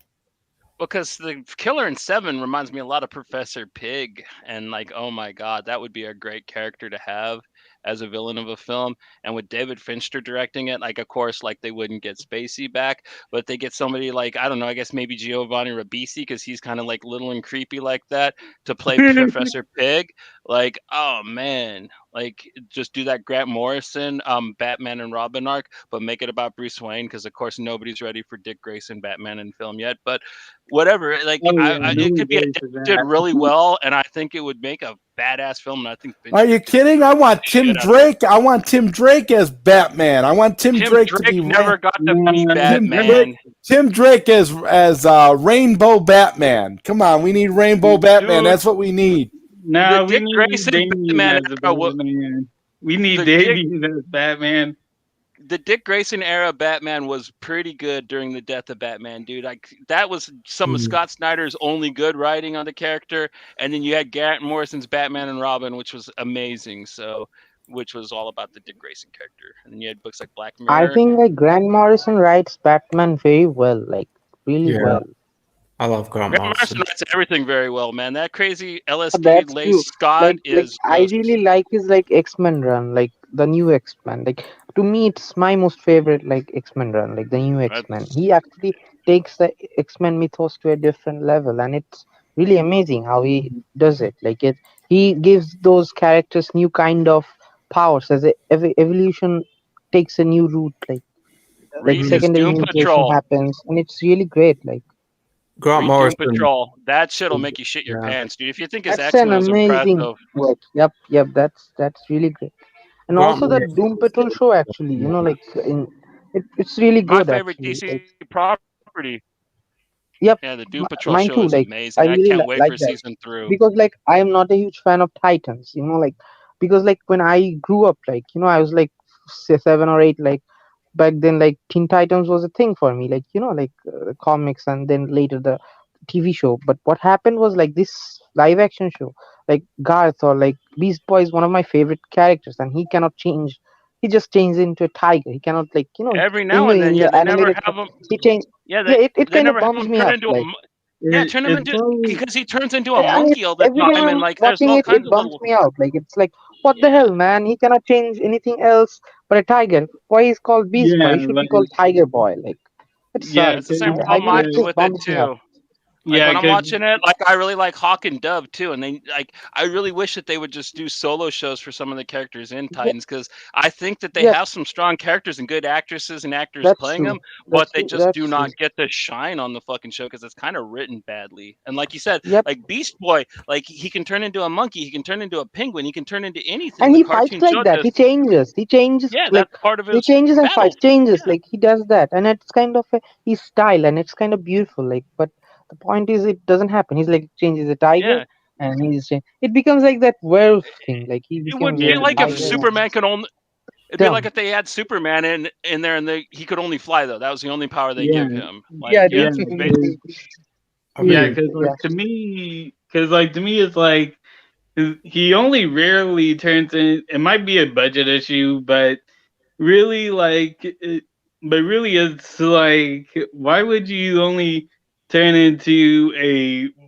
Why would you only get him to turn into a tiger where you could go for like if it's a budget issue, like he could turn into a monkey because he's a lot quicker as a monkey and very clever.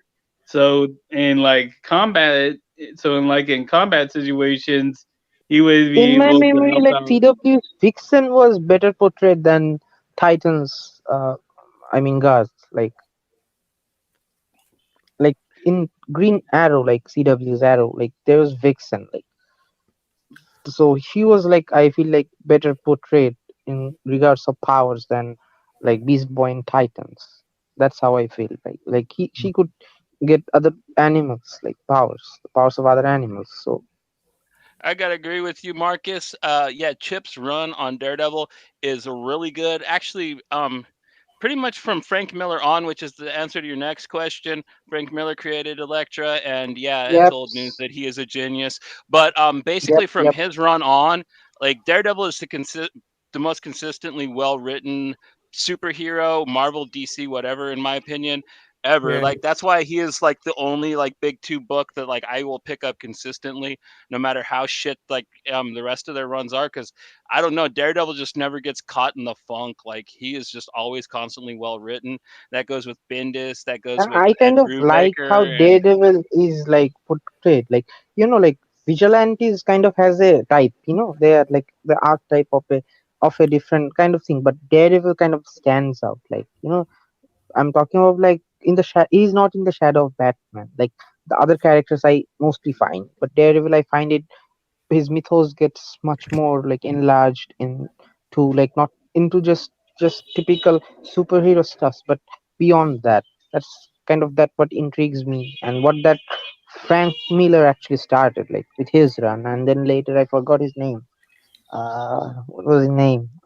The other guy. well, and No After Cinti Frank wrote it Miller. after him. Yes, And then I forget the guy's then name who another wrote guy. Fall from Grace, but I know who you're Yes, talking Paul about. The dude who Fingers. wrote Fall from Grace, and then yeah, like he is the most consistently probably well Yes, written yes. superhero you'll That I'm find. talking about it. mm. Yep. So when are we getting the Gordon Ramsay crossover with Daredevil? Oh, that would be fucking awesome, dude. What about With the Ben Affleck crossover? So why not Gordon Ramsay and Daredevil? Well, I mean, rest his soul, but what's his name? Bourdain, Anthony Bourdain was actually writing graphic novels before he passed. He wrote Hungry Ghosts and Get Jiro for Dark Horse and for Vertigo, both really cool comics. And he could have probably facilitated that. He could have probably hooked Gordon Ramsay up with whoever's writing Daredevil, and like that would be hilarious. I would like to see Matt have to Yep. deal with Gordon Ramsay and By the way, like anyone want to excited beat about the the fuck out Sandman of him like Netflix? and not actually do it. Like Gordon Ramsay, like, what's the matter with you? Are you blind or something? You can't cook. And like Matt's like, I am blind, sir, but like you're being an asshole, and I'm a ninja, right? I'm a ninja, right? Like, And then the inevitable team up. That would be the name. That would be the name of the. That would be the name of the storyline. I'm a ninja, right? By the way, like anyone excited about the Sandman like coming in Netflix? Like oh, definitely, Yeah. yes, like dude. mine too. It's one of my It's favorite taken them. series. Like, and I'm It's kind of taken them sad. too Like long it's to not a adapt. I'm a little franchise. worried Like at this it's point. like I'm kind of worried too. Like because two reasons. Like Sandman like should have like it should have been a film, like a series of films, like or if series, then I'm kind of afraid like if it turns out to be just a popcorn flick, then I'll be really like disheartened, like Well, that's well, kind one of thing that my I've heard that's really kind of loosened my load on it is that Neil Gaiman himself is very, very much connected with the production of it, and he's overseeing it. but So because he's gotten But really into still, like TV. I'm really afraid that like Neil Gaiman is amazing. He's like one of my favorite writers, but he's still a writer. When it comes about audiovisual representation, like I'm really afraid. Like even Neil Gaiman is connected. Like that's kind Well, of like I'm just a little reassured that he's attached to it because, like, yeah, me too. But DC and still, Warner like Brothers do I'm not really give a afraid. shit about Vertigo properties, and they No. Yes, usually I'm let really whoever angry about has it them because if ad- if adapt like the hell out DC, of them. But at yes, least if it's not going to DC be like did a that buddy cop actually, show, like like Lucifer. It's one of my favorite Vertigo comics, and they yep, turned that into some buddy cop piece of shit. yep, At least like this isn't and going to be I'm about Dream having to team up with the lady cop and bust people. At least it's actually going to it's be about kind of him yes, and the like dreaming and stuff. it also like kind of weirds me out that how something that is like Lucifer has become something like it's about love and then he's like busting out like other people with that cop. It's weird. Especially, yeah, Okay. especially if I've ever read the comic, because you're just kind of like, I do Yeah. enjoy the show in some kind of goofy way, but like it By is the the way, loosest do of you want like adaptations. this comic? Like I really like this comic actually. Spider Jerusalem. Like, do you like that comic? Which one? Spider Jerusalem. Spider Spider. Jerusalem? Are you talking about Yes. Yes. Transmetropolitan? Yes. Yeah, of course. Yeah, Transmetropolitan. yeah. I really want Transmetropolitan's this one of my comic book favorites. to be. Yes, I really want this to be like adapted. Like if DC does that, and if DC does that like in like how it should be, like then I'm like saying this would be like one of the like things that would be talked like after like 10 years or 20 years. You would figure they would, because it's basically like Hunter S. Thompson in a cyberpunk future. It basically Yep. writes itself. People love Fear and Loathing, and just imagine that in a cyberpunk setting. And like, I don't understand like why Transmetro has And never I, been I adapted. really It's one want of like there's this guy called Alfonso Cuarón, like this director who directed like one of my all-time favorite films, Children of Men. So Oh, I yeah. really want this guy to direct if there comes a Trans Metropolitan like like film or a series. Like I want this guy to be Yeah. behind, and if not, then Guillermo del Toro. well, Like I mean, I would I like really them to think learn to have a sense of humor, because like Children of Men, such a dry, unfunny movie, and Transmetropolitan, such a hilarious comic. I'm a little worried the about thing that is like particular. Children of Men is tend to be like that like but how he portrays the things, the philosophical things, how like he tries this kind of thing, like how he like it's beautiful how he portrays a world that is like has like the main story, then there's a backdrop, like the how he uses background and foreground. It's amazing. Like Alfonso Cuarón is there for me. Like he's someone who actually uses visuals and like imageries, and like he's more like Zack Snyder. Like I really like his work because he has this different kind of imagination, and I really like Children of Men because it has a much deeper level of depth than how it's like a like it's a story about where world is dying out and stuff like that, but Oh, it's it's a more great than that. film. Yeah, I just was saying yeah, it's a great film. I wasn't saying anything bad about him. I just was saying like it wasn't By who the I way, jumped to are you first guys with like Transmetro. one like do you guys like the like take off like Hellboy by like Del Toro, like Guillermo Hmm. Del Yeah, Toro's? it's Hellboy 2: The Golden Army is my favorite comic book film. So Oh yeah, yes, I'm mine really too. Like attached to that. I still like I was like rewatching that scene like when Hellboy gets drunk. I mean that song plays in the background. It's so amazingly shot and Oh yeah, composed, and I it's so can't beautiful. And then smile his without yes, you. yes, and it's because like Ape Sapien cannot smile. He doesn't have those muscles. It's so amazing, like how he composed that scene. The song is actually about he can smile, and it's actually that Ape Sapien cannot smile or cry because he doesn't have those features in his body. And Hmm. it's like ironically is like the song, and it's so funny.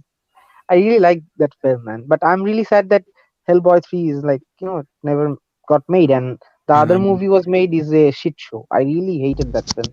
It At least tried they to got two go animated prequels. That's dope. It's all Yeah. right, dude. yeah, but like it As tried a fan to of the comic, the go into movie's that actually a pretty yeah decent pretty adaptation. decent It just adaptation. Yes, It's Yes, just I that. agree with you that fact. But it didn't But like like, see, the thing charm. is Mignola and Del Toro got in a huge fight, and that movie was never going to get made. So we were going to eventually get a reboot, no matter who. And I think Neil Marshall did a decent job. I didn't like how whiny he made his Hellboy, Yes, but that's what aside from that, bums I me out. thought that the new Hellboy movie wasn't as bad as most people say it is. I think it's It got that wasn't, but Suicide it Squad just hate bummed me out. attached Like to it that people are the going to get main over, and character, people are like going to he's realize that it's actually whiny, not that bad of a film. he's whiny, and that's like that's why I didn't like that adaptation. Though it's I really agree with close you to there. Yeah. the original take of Mike I Mignola. will say this, like I don't know what Suicide Squad you were talking about, but like to me, with James Gunn's Suicide Squad, I'm guessing Oh that's no, the I'm one. talking about the David Ayer Suicide Squad. That movie was despised when it came out. Everybody was Yep. shitting all over it Oh except yeah, for me. yeah. Now And now that everybody wants to see the director's cut of it. So I'm with oh you like on yeah, that, bro. a big change yeah, in popularity. So Here, oh that's yeah, what I was getting I'm at. I'm kind of imagining that uh, like like how people are like shitting on air, but the point is he made films like Fury. He's a good writer and he's a good director. He's not yeah, like we have to think like that. Like he is getting like he's like these people who are complaining. They are basically like dudes on internet. They have like they don't know shit about writing. But the point is, David They Ayers also has don't date actually a much. job in writing. He knows his job. Otherwise, he wouldn't yeah, have got this job. So the yeah, point is like even though it's maybe not like his best work, all it would not be turn out to be his like greatest work, but it actually will be good. It will be better than the thing that studio put out. So you have to trust Mm. that. Like, yeah. Yeah, Because and really, another thing I really like don't get it like that is like how DC is like pushing towards the other side.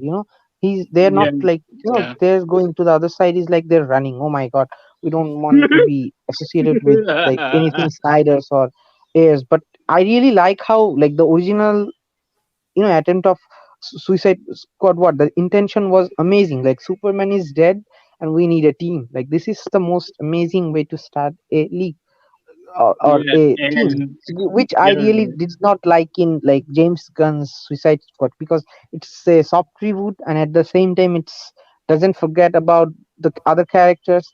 It's kind of like it confused me. Like it had and another thing kind of was problematic to me was that James Gunn's film didn't like made me feel made me feel like it was something like a film.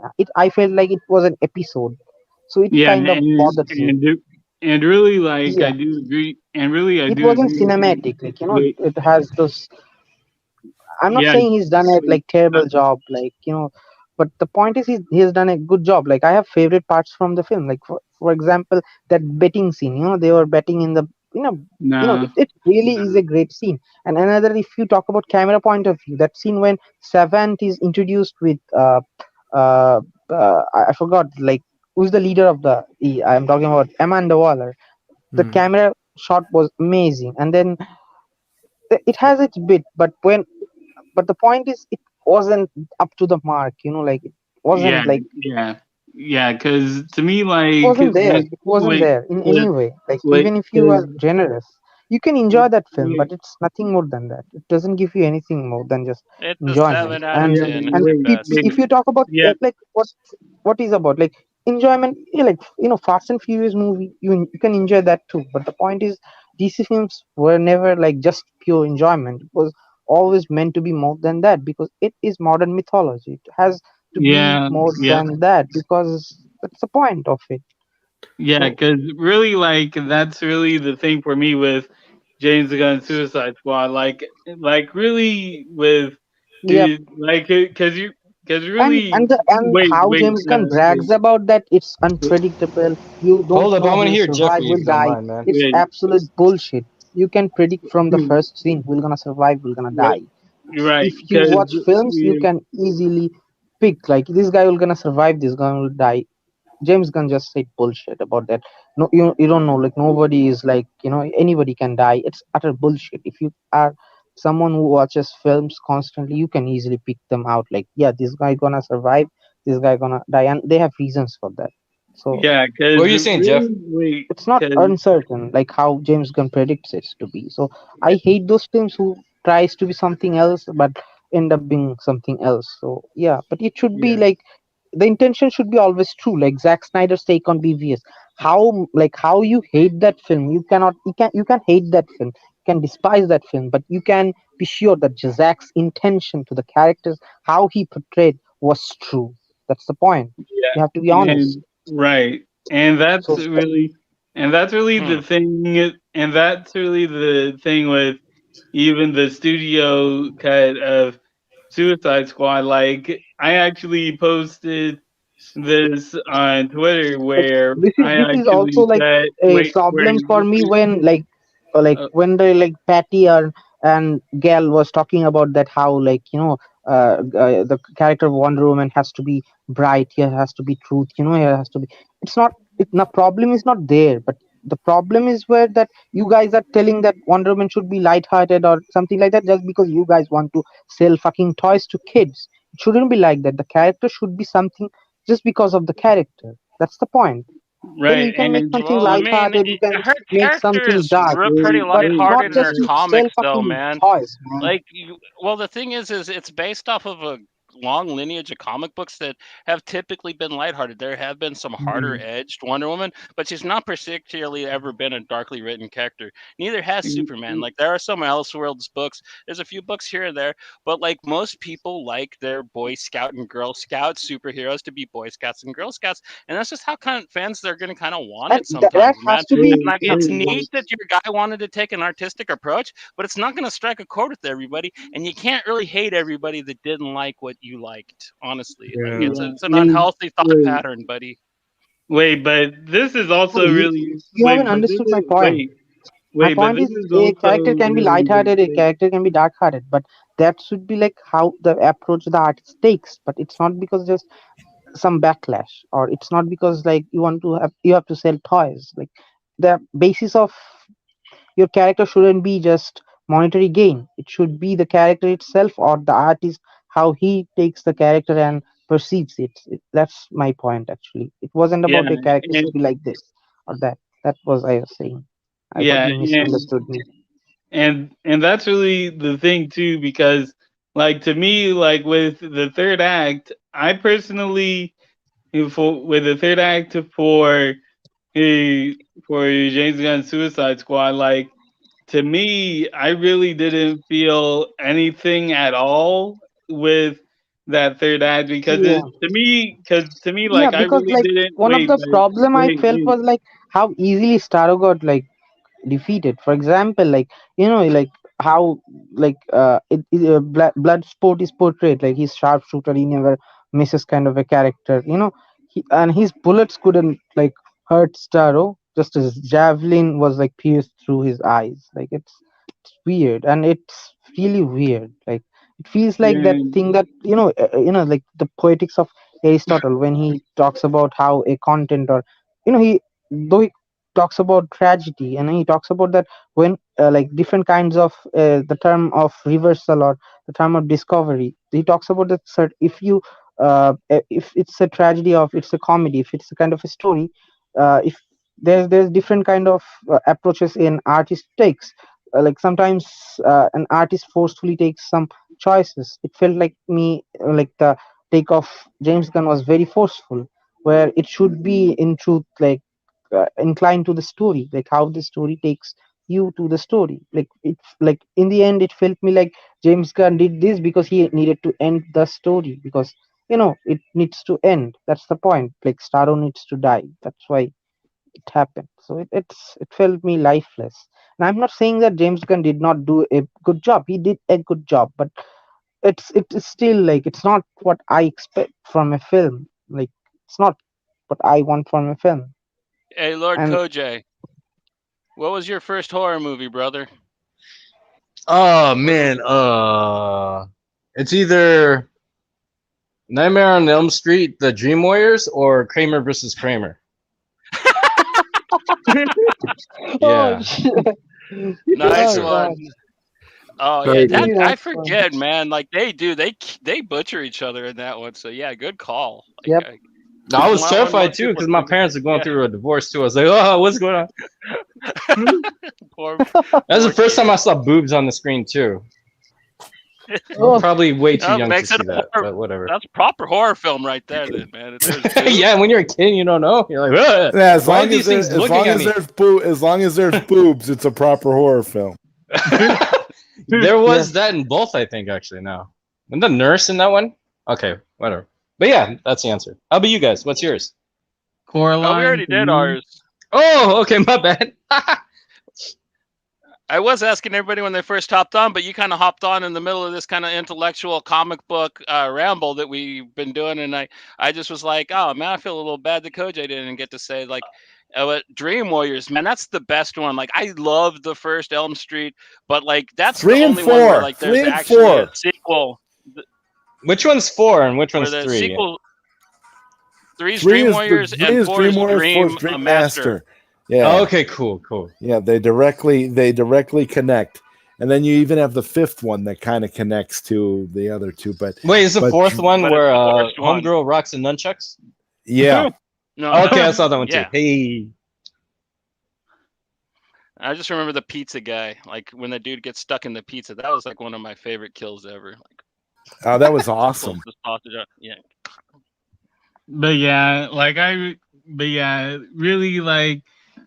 But yeah, now that I really can't wait to see Michael Myers wield the 45. Oh yeah, we need a John Woo directed Halloween movie. That'd be awesome. Yo, what's up, Vega? Vega says, "What's good, everybody? How's it going, Hey, man?" my boy. What was Vega, your first why horror you movie, shy, man? Vega? Yeah, hop on here. Tell us your first horror film, kid. Yeah, man, what's going on, Vega? Let's get some Dude, new gods up in here. All this talk about horror pizza. That's what we're talking about right now. Horror pizza. Horror pizza and boobs on the radio, man. That's right, bro. Yeah. Sorry I'm late. My schedule's frazzled, but you guys know that. Ah, that's Appreciate all you right, guys for man. having It's me good. always. It's good But that yeah, you could jump on, but Koj. That's yeah, awesome. But I guess since Koj's on here now, like just really like Koj, how funny is it that 2021 has basically been the year for fans, period. Right? With the Snyder Cut coming out, then after 7 years of wrestling fans saying wrestling fans chanting CM Punk, and CM Punk finally comes I back. really miss CM Punk. Like, I still remember that, like CM Punk and like Rey Mysterio had that, that banter, like that fight, like where like CM Punk was after Rey Mysterio's like identity, like who is he, like who he looks like. Oh, dude, you gotta see the stuff after that. Oh Yes, yeah. then after that it was like Jeff Hardy and CM Punk. No, Then Jeff Hardy Cena leaves. and CM Punk, Brock Lesnar and CM yes. Punk, Chris Jericho and CM Punk. Those are Oh yes, he's yes, on yes, magic. yes. I AEW, remember right? now. I remember now. Yes, I really miss watching wrestling, like a lot. Like, Hey, you yo, know you're why, welcome to like- check out my channel. I make my own show. Snyder It's all Cut digital, though. yeah, Fighters. I do check your channel. I'm probably sub to your channel. I'm not sure, but yeah, I am because I think like I can't see you your probably name. know. I just see A. Oh, my name is Rushnan. Like you probably Oh, know. what's up, man? I've seen you. Yes, like Kuzi cast like Alexander. Like Yeah. like That's we're my from boy. the I same like him. country. Yeah, we're from the same Kuzi's country. dope. We're from Bangladesh. Like, so yeah, I've got you from him actually. Yeah, Oh, well, thank you so much. Appreciate you. yeah, you're welcome. And so CM Uh, Punk, he just popped up on AEW, right? That was like the big news. Like he's Hell yes, yeah. fighting the was. Bullet Yeah. Boys, And Bullet Club, or what? Is he? really is he- like being gone He's for the new 7 face or years. what? But And yeah, being you gone guys for 7 remember when years like and- John Cena was like that NXT thing, the Nexus group versus John Cena, and then he got lost and he became he left. So yeah, so John Cena and the Nexus had this banter, and like John Cena like lost like a match and then became their kind of slave, and it was weird. Like it Yes. went weird. Like John Cena was for working for them. Like it was weird. Hmm.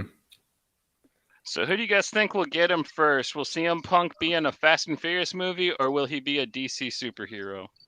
Or will he be in a Marvel Uh, movie? Who do you Fast and think will? Where Furious. do you think he'll pop up first? Fast and Furious, definitely I Fast don't Yeah, and know. I Furious. never thought him I like agree that. with Like he's Jeffrey. never my Fast most and favorite Furious. like thing. I Yeah, mean, he will be But like he I goes gotta say, there I like better, really like did Fast like. and Furious. I gotta say, I really did like John Cena in Fast Nine. Like, I really like. I actually recently watched it after the theatrical release, and I gotta say, like, I really was not expecting John Cena to be that good. he was Honestly, really good. yeah, That like he was that's really good in that movie. But I still can't believe that they actually went to outer space. Oh man, well yeah, I'm happy that it exactly. was Tretch and Roman, and they were in a Fiero with a rocket attached to it. See, that was like all the different things that like made part of the movie make sense because it was those characters in that car, and they run over a satellite. It's Fast and Furious Gold, in my opinion, man. So cool. Yeah, I was Like worried Yeah, I about basically watch those movies now how they just did for Tretch it. and Roman. Like they're my favorites. yeah, Mm. they really are. Yeah, they're my favorites too because it's like they are really the most grounded characters, which of the Fast and Furious Mm. series, which is really saying something now because it's like out of all of the characters that are crazy, that are like very high res, and how crazy they are. It's really funny how these two how the two black characters are really the most grounded characters of the Fast series so far. I like how they kind of meme on the lore of the movies too, especially in this last one with Roman and his whole "not a scratch." We've been through all this shit, man. We shot down planes. I fought a tank on ice. Not a scratch. I loved all that stuff, man. Yeah, Like because And by the Tyrese way, do you is guys so underrated in Hollywood. Like he is yeah, because hilarious. He yeah, Tyrese do is you guys talented miss as hell. Chuck Norris and his jokes? The jokes about Chuck Norris, like yeah, that's right. yeah, like because yeah, like those because things really were like amazing. And I heard he collects them actually. here's my new headcanon. And here's my new Yeah, headcanon. The like Fast and remember that Furious. like they like the snake ones like like bitten like Chuck Norris, but the snake dies actually. Jeffrey, what were you saying earlier about the headcanon? Here's my new headcanon for the Fast and Furious What's franchise. happening? Yeah. My new canon for the Fast and Furious franchise is that it's all in the Matrix, and that's why the whole Fast and Furious team has survived as much as they've done. Oh man. Especially when Tej and Tyrese who go through the satellite without a scratch. That just proves what me and Sod were talking about. We're talking about in the Matrix whatever requel thing that's coming out that Neo's no longer going to be the one, and that makes sense. Dominic Toretto is going to end up being the one, and he is going to give Neo rosary beads, and he's going to tell him we're family, and it's going to be fucking awesome, dude. And we find out who the new one is, dude. It's going I to be think it Toretto. might be true because like right now like Neo has like two possible destinies. Like one is like there will be another one, or like the one like Logan kind of thing, like you'll protect him, or it will be kind of like Terminator Salvation kind of thing. You'll have to go back and have to save the young Morpheus. Like you Is know, that like is that who that dude's gonna be? The young Morpheus? Is there gonna be Yeah, that's I'm hearing that actually. Like I'm not yeah, sure though. I've been hearing that too. so I heard that's why they didn't ask Lawrence Fishburne to come back. Yeah, I Well, guess. I've heard that that's been debunked. It's just the character coincidentally looks like a young Morpheus, but Yeah, that whole his If name's not, not then like Well, why, Hugo. I don't know why Morpheus wouldn't be why Morpheus wouldn't be in it. That's the question. Why wouldn't you have Morpheus in in the new Matrix. I know, especially as Morpheus is dead. it's one of the biggest reasons you watch the Matrix movie is just his It's the suave fucking dead Baby man. Yoda all over again, man. Right? Like they're doing, yeah, it's Baby Yoda all over again. Like it. Oh yeah, that's what it's Sounds gonna like be. It's gonna be an infant. It's gonna be a little baby Morpheus. That's what it's gonna Yep, be. Yeah, and little baby Neo has Morpheus. to Yeah, save him little because baby Morpheus Morpheus will doing gonna kung again fu. like save Neo. Like it's like a circle. Well, Damn, DC it sucks, did it man. If this happens, with hope Baby this doesn't Yoda. happen. Because DC like did Matrix, the first one actually like changed my life. Like how like I perceive films. Like I still remember watching Matrix for the like first time. Like, it changed my like whole dimension of how I perceive film, how I perceive motion. Like Okay, well, what's up? What's up, Vega? Are you with us, brother? I'm with you guys. I don't know if you can hear me, but I'm with y'all. Like I'm, I'm on my phone, so I don't know how great the signal Oh, is. okay, yeah, that's why you had that poltergeist noise going on for a little while there. That could Yo, be Vega. also because I'm driving. Oh, okay, all right, cool. What was your first horror movie? My first horror. What's your first horror movie, Vega? Yeah. It was Halloween. It was Halloween. Michael Myers. Hey. Nice. See, there you go. Who do you think the new one's going to of be love in the for it. Matrix movie? Wait, what was the question? Which one was it? Who do you think the new one is going to be in the new Matrix movie? Do you got any predictions on the big reveal? Oh man, no, not really. I don't. I'm one of those guys where it's like, I mean, I like the idea, but it's like I don't know how you continue from where it left off. What are you gonna do? I don't even have any predictions. From what I'm hearing, is it's going to be essentially a reboot where you're basically going to get Neo isn't going to have any memory of what happened before. It's going to be like a reboot of the Matrix entirely, and it's going to be a red pill, blue pill decision all over again. Essentially, So is this called Matrix Rebooted? it's called Matrix Resurrections. I see what you did there. No, like it's called It should be called Matrix Rebooted, but it's called Matrix Resurrections. Yeah, and Yep. really, I like, understand That that. would make sense. That would make sense. Yeah. I have my Matrix reservations on it. how can it be? That's the win. Well played, Matrix sir. Reservations. Well played. That's Sign what up it in should have been. advance.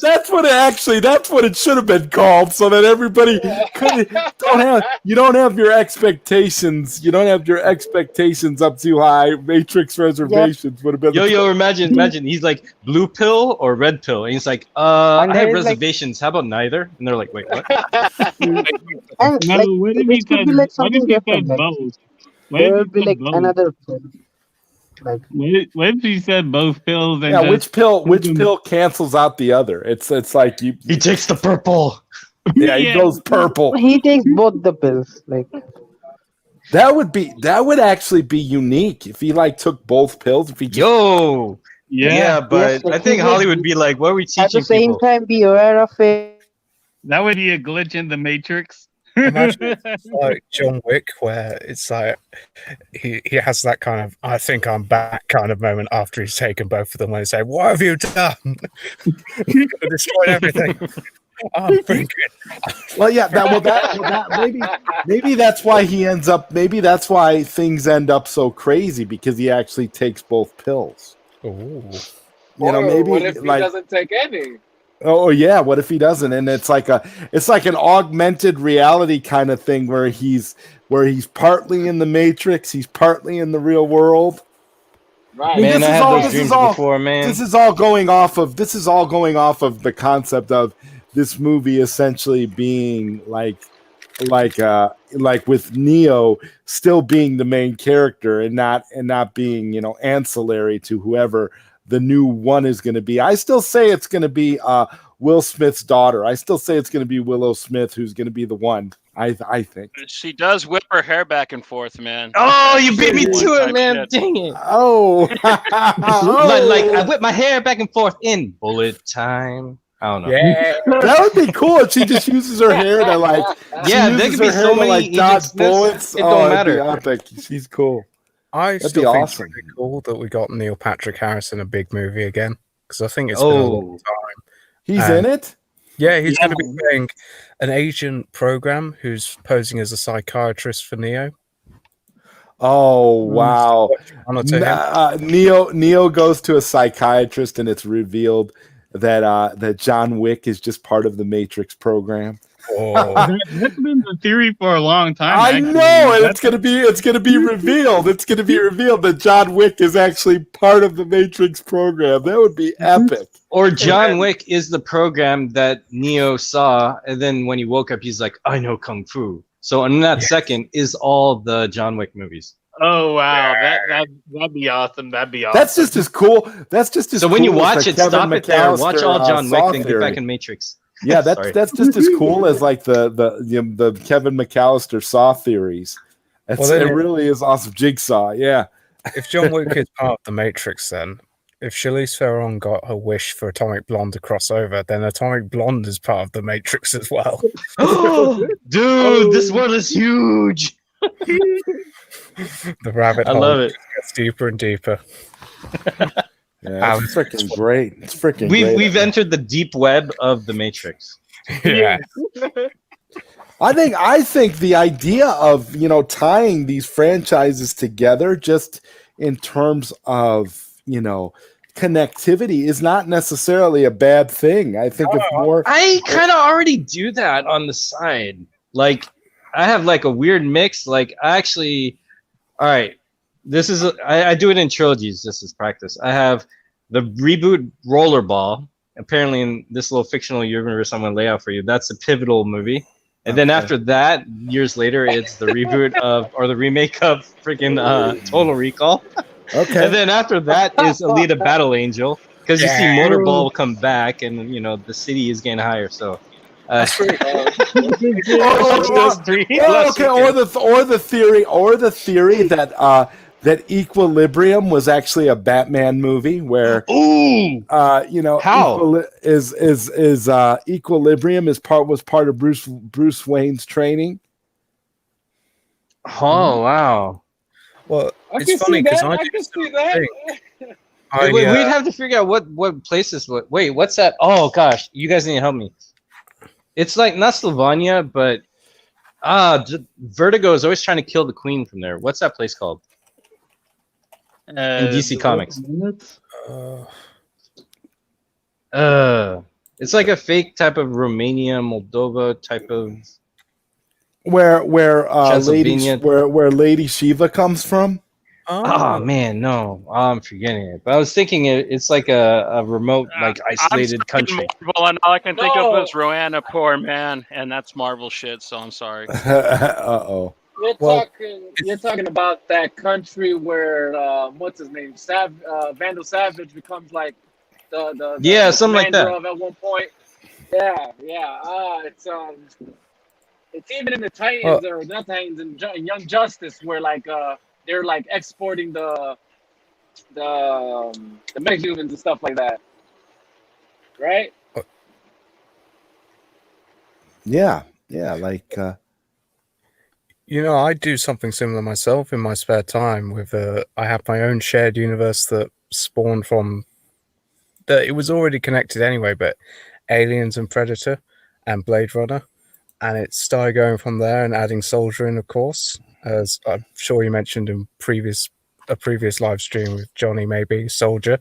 I've added in every film that Ridley Scott directed, James Cameron, David Fincher, Jean-Pierre Jeunet, and it's all sort of, and John McTiernan, it's all sort of spawned from that, and now it's got historical events in, so it starts all from, so far at the moment, I think 10,000 BC, Troy, that sort of thing, and it ends in the far future, so it's really amazing and insane how it's developed from just the AVP films to, I mean collectively, not just the two AVP films, but it's gone from that to the being called the AV PTSD universe, because I think a lot of the characters suffer PTSD afterwards. So you got dang. Alien versus Predator, Terminator, which keeps the timeline changing, and even though certain events will stay the same, that's why I can get away with contradictions. Well, Marcus Dude, Cruz, that Marcus makes Cruz sense. He is says, a dick because of all his stories connecting. yeah. Yeah, there you go. And Marcus Cruz says, I have faith that the Matrix 4 because the Wachowskis are back directing this, so I have faith. Well, it's one of the Wachowskis, because one of the Wachowskis is sitting this one out, so it's one of them. But I still actually do have faith in them and faith in this movie. Sure. And I also have faith also I also have faith in Venom 2 because we have Andy Serkis we have Andy Serkis directing, who pretty much is the king of motion The king of mocap. capture. Yeah. Yeah, so I really do think he's gonna nail those fight scenes with Venom. Plus with Venom Woody as Cletus Cassidy, man, like that is just surprisingly brilliant. I saw that as soon as I saw that casting at the end of the first Venom, I was like, I want part 2. Right? It was like Mortal Kombat all over again. I'm like, I want the fucking sequel now. Why'd you make me watch this movie? I want to see that now. As long as it's not like Mortal Kombat. The ending gave me the same feeling, but it was a much better film. I meant what I said, Coach. You're absolutely right. But yeah, from what I hear about this Venom movie, about Venom 2, is that apparently it's going to be like some kind of like biblical destiny about Venom and the Carnage meeting. So, which I'm actually interested in how they do that, because they said that there's going to be a lot of biblical references. Obviously, the church is going to be involved, and apparently Cletus Cassidy is like some kind of cult leader. Oh wow! So that's really gonna be something. So that's really gonna be interesting. That's actually creepier because Carnage has like that kind of like blood type of power thing, right? Yeah. So imagine if he has a cult, then he has all the access to any blood he wants. He'll just throw some crazy party and say, "Hey, everyone, drink this." Everyone's like, "Oh, okay, cool. What are we gonna do tomorrow?" Don't worry about it. And then he just harvests all the blood. Have they said anything about the release of Mobius? We talked about him being canceled earlier. Jeffrey was saying that there's a chance of Jared Leto getting canceled if David Ayer's Suicide Squad ever comes out. Before that happens, man, I want to see him play the living vampire, man. That's one of the few things I'm actually kind of excited. Well, isn't that movie done? Isn't that movie done and ready? It's in the can. Yeah, it got pushed back because of COVID, and I haven't heard anything about it since. Yeah, it's going to be like Roger Corman's Fantastic Four. It's never going to get a release. It'll just be, it'll just be like one of those movies that eventually hits the bootleg circuit. Canceled. Yeah, no. I want Morbius to come out. I love vampires. Yeah, man, I feel you on that, bro. I really can't wait. Well, I mean, we got a vampire Batman movie coming out. We got the Batman coming out with Sparkles Pattinson. So there you go. Well, dude, you had me for a second. No, but Matt loved Morbius. He's the guy who gave us Blade originally, not Deacon Frost. Hey, man, that old Batman versus Dracula comic was fucking rocking, dude. Like, and they did a good the Batman. Fun. It's a whole trilogy. They had the animated film. Yeah, but like I want to see it in live action. If somebody could actually tackle that and do a good job and have fun doing it, like I would love to see that. That would be gangster. Well, I'm about to head out, guy. It was fun talking to you. Oh, all right, Jeffrey. Well, thanks for coming, man. Love Jeffrey always, man. Yeah, some great points tonight, man. Some good fun shit tonight, man. Have a good one. Yeah. Good night, guys. All right. Hey, good night, brother. All right. So yeah, guys, I mean, it's pretty exciting, man. This is some pretty exciting stuff. Hugo just sounds blown away. I was going to ask you when you were talking about your head canon, what are your feelings on Prometheus? A lot of people shit on the film. I absolutely adore it. I think it's the best movie since Aliens, personally. Did you see the director's cut of it? Of course, and it's better. Yay! I love that movie. That movie's gorgeous. I really do like Prometheus a lot more than Alien Covenant. I think, like, as the years have gone on, especially since seeing Covenant, Prometheus is better, and it's a shame that a lot of those answers we were looking for with after Prometheus will never get answered, unfortunately, because Covenant changed everything around to try and appease the Alien fans rather than accept the idea of a prequel, a quasi-prequel film in the Alien universe. Or reimagining, I thought, right? Or reimagining too, yeah. You're right, KJ. But yeah, it's not something I dare ignore, especially in my AV PTSD universe collection. I mean, more the merrier with all the prequels, I'd say. It kind of works as like a one shot, kind of like a Joker, even though it's getting a sequel. It's like something that exists on its own outside, you know, like just kind of like one of those little one shots we get every now and then. That's just so far out, but it's self-contained. The one thing I wish the studio never let out is that it was ever supposed to tie to Alien. I think that's where they screwed the pooch, and everybody expected the Xeno in it. Yes. And by the time, like, we got to the point where we had the Proto Xeno, which was gorgeous. It looked like something from a Tool music video. I absolutely. Oh my God! I was about to tell you. By the time we got to it, everybody was so pissed that it wasn't in there more, and it was like. It was never supposed to be a fucking Alien movie, though. This was supposed to be about the builder guys or the engineer guys. The engineers, like, yeah. This is an ancient Alien film. You know what I mean? It's not supposed to be an Alien movie. Yeah, and the great thing about Prometheus was that it got people talking about religious mythology as well. And the suggestion of Jesus being an alien is quite interesting to me. And I mean, I've already got a few Jesus films into the AV PTSD universe. I've got including one called Risen with Joseph Fiennes, which is about after the crucifixion. I think it gives a lot of leeway with the fact Jesus disappears a lot in it to suggest, there's something otherworldly about Jesus. Well, according to Babylon 5, he could have been a Vorlon too. So yes. Yeah, that's true. That's actually a good point. Tudolini, are you with us? Yeah, I'm with you guys. Can you hear me? Yeah. Absolutely. What's up, man? Hey, how you doing, bro? Good. I'm good, man. What's up, everyone on the panel? Everything's good, man. We're just talking about all sorts of random topics tonight, man. What was your first horror movie? That's the question of the night. Yes. Geez, I don't know how to answer that. I mean, I like the first Candyman. I thought the new Candyman film was I loved it actually. It was a different take, but it's so difficult to answer. But I'll put it this way: when it comes to horror movies, I'll probably go with the first Candyman, definitely Jeepers Creepers, and 13th Ghost must be somewhere there as well. And Ghost with Patrick Swayze? No, yeah, 13th Ghost. Oh, 13th Ghost. I didn't hear the 13 part. Sorry. Key. Yeah. Okay. Sorry. Okay. Is that I think the original Ghost? Or Yeah, the original. remake? Ah, very nice. The one that came out in 2005, 13 Ghost. I don't know, it came out around that time. I also liked Ghost. Is it Ghost Ship? Yeah, I also love that as well. So, yeah, and the exorcism of Emily Rose. When it comes to horror, I'll say those 6. But I have a question for everyone on the panel. How much money should the Batman gross for it to be considered a success?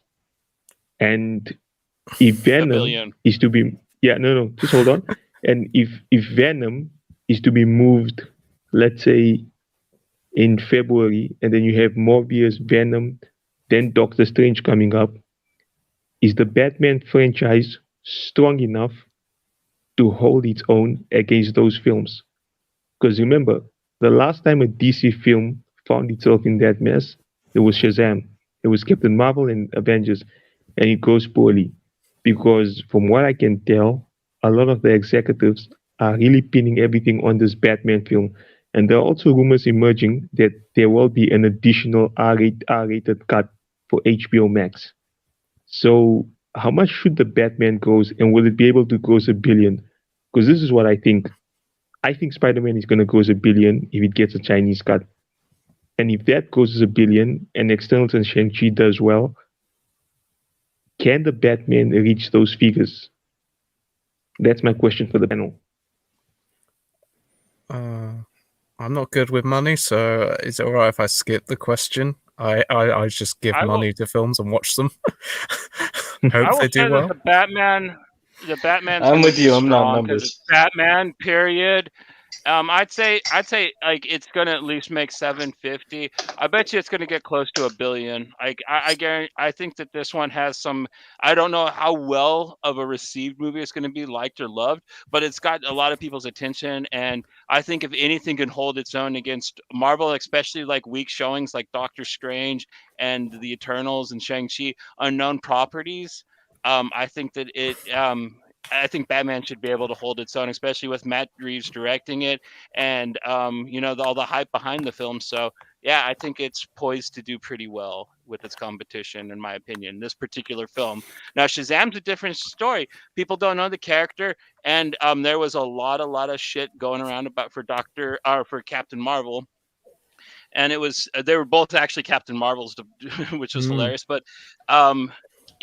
it was a crapshoot, and I didn't think Shazam was ever going to be $1 billion movie. Whereas Batman, yeah, I think if they market this right, and with the film it's going up against, it'll probably tie with Spider-Man. They'll have a head-to-head, but I don't think either of the other two Marvel films are going to make anywhere near as much money as the Batman does, to tell you the truth. Okay, then £7.50 to be a hit. That's the no, 750 million, man. 750. The bar is low for Warner Brothers. Just make a bit of money and we'll make a hit. Okay, so this is what I think. So you had the Suicide Squad come out, right? So what was the biggest problem with the Suicide Squad film? It was a hit with the critics, but the general audience hated it. I mean, in my country, I spoke to one of the girls that work at the theaters, and she told me straight up that a lot of people, when they were looking at the Suicide Squad, the first question they asked was, is Zack Snyder producing it? Because they think Snyder is Kevin Feige of DC, but he isn't. So they look at the poster. As soon as they don't see Will Smith or they don't see Snyder's name either, they just walk out or they just go to G.I. Joe. And apparently when people were coming out of the film, apparently like 30 minutes into the film, people were walking out. So that has me concerned because, right, we're hardcore fans in this panel. We can all agree we're going to watch Batman. The question is the general audience going to? Because the general audience might be going into this thinking this is Ben Affleck. As soon as they see the trailer and it's not Ben Affleck, they might, I don't know, they might watch it. Some might, I think they will. But the reason why I said Doctor Strange is going to have a strong thing is because, I don't know, someone broke and said that Venom, Morbius, and Spider-Man are all going to be in Doctor Strange because they're going to fight against Wanda. And if that's how the trailer is going to be, then I can guarantee you right now, the masses will flock to see Doctor Strange, especially if Spider-Man is involved and all these guys are involved. If I have to compare if I have to compare Doctor Strange to the Batman, I think Doctor Strange will gross higher simply because it's part of a connected universe and the Batman is starting over. The Batman is a popular franchise, but there's too many confusions around the general audience. I mean, we know what's going on, but the general audience doesn't. So, yeah, that's why I brought it up. You know what? I like that you did it because now I think I could see that happening because none of these things, as far as continuity is, it's not happening on DC's end. And plus, we've been fighting for going back to true continuity. Right. Everything's like, what are we going to get? People don't know. It's like it's like a pinata. You're going to hit it. Is candy going to come out? No. You got a bunch of pencils. And here's the thing, like the Batman end up being like a mid. I said my estimation is that the Batman would be like a mid-tier Batman movie as far as popularity. It won't like reinvent the wheel. It won't be the most popular of the Batman movies, but it'll have its fan base. It'll have its. But again, I kind of agree that it's coming in at a time when the hype for more of Ben Affleck's Batman is still there. So it's going to kind of the idea of constantly rebooting a character, even when an iteration of the character's popular, doesn't really make a whole lot of sense. Like I said this before, the whole reason why this Robert Pattinson Batman movie exists is because they want you to forget about Ben Affleck's Batman. They want you to forget about the Snyderverse. They want you to be focused on a new direction, even if that new direction is independent of DC, of the DCEU as a whole. And as from everything we're hearing from Matt Reeves, this is its own separate thing. This isn't even being connected to the overall arcing DCEU, so it's not part of a connective universe. So I think that the Doctor Strange theory here that 2 has is absolutely right, because it's been proven that people are more invested in the connective tissue of these movies. So I'm not expecting the Batman to make $1 billion.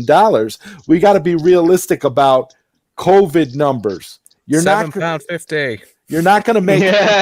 I feel like the days of movies cracking $1 billion are over. At least for it'll come back. At least for the foreseeable future is what I'm saying. Okay. I don't think that I don't think you're going to have, because number one, you got to consider the theatrical conditions, and you got to consider, are people going to be willing to go back to the theaters for everything? And yeah, people are starting to go back to the movies, but it's nowhere near where it's going to have to be for it to be assured that a movie like that's going to make $1 billion. It's going to be a hell of a movie at that point. At that point, I'd say that they have to start putting the theatrical streams, and they have to start counting that as part of the box office total. It would only be fair for both Marvel and the DC films, since they're both going to hit their own streaming things because of COVID relations. And I don't see why that can't be part of the total. I mean, it should be, because it is the gross of the film that it's making. It's just this is true. That's what it's going to have to be in order for it to start making, to start being taken seriously. That's what they have to start doing, and they're not quite there yet. Because I was going to add and say that the reason why I think the Spider-Man might do $1 billion is because they might make around 400 million straight from China. That's why I think $1 billion is a little bit unrealistic, but I think between 800 million to, let's say, 950, it can definitely do those numbers. Because after seeing the Snyder Cut and after just looking at everything, I'm convinced if this had a theatrical release, it would have done easily 800 million.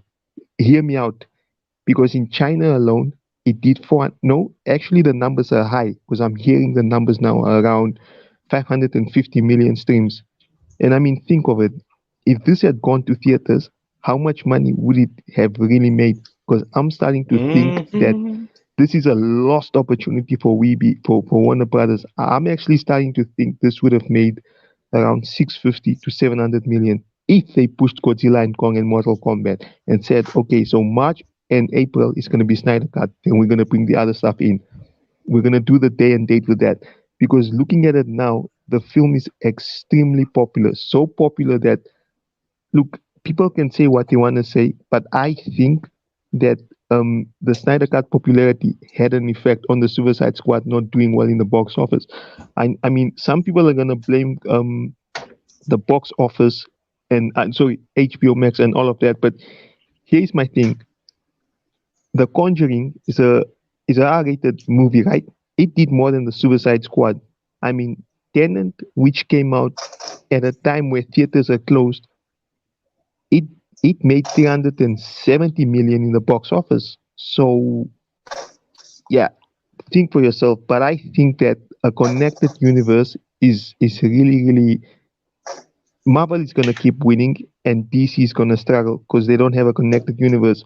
Because if the Batman movie that was coming out next year, if it was Batman versus Deathstroke, I think it could have held its own because Deathstroke is very popular to the general audience, and Batman is coming from the Snyder Cut.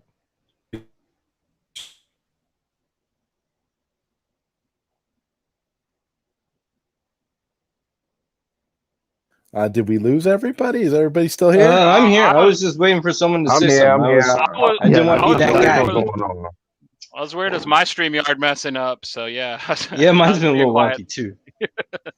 Yeah, no, But if I I'm may, talking. oh, Yeah. okay. Well, I don't know about numbers. I don't really care about that. Success is success. Yeah, it's cool. That's just me personally. But one thing I feel is that these corporations are forgetting that a lot of people fell in love with trilogies like Lord of the Rings, Star Wars, anything, and we like a continued story and a payoff at the third one or finale or whatever that is. And DC keeps changing their minds and changing things and sabotaging this and that, going this direction, that direction next, and it's like they're confusing and alienating their own people. That the competition will just have a walk in the park because they're delivering what the people actually want, whether you like it or not. They have that continuity. So when is Mobius coming out? You actually it's coming out around the same time as the Batman, you're saying? No, Morbius comes out in January, but they're considering pushing Venom because they said something about Venom and Morbius appearing in Doctor Strange. Because there was also a rumor that broke out that said that Ray Fisher might appear in Doctor Strange as Brother Voodoo or something.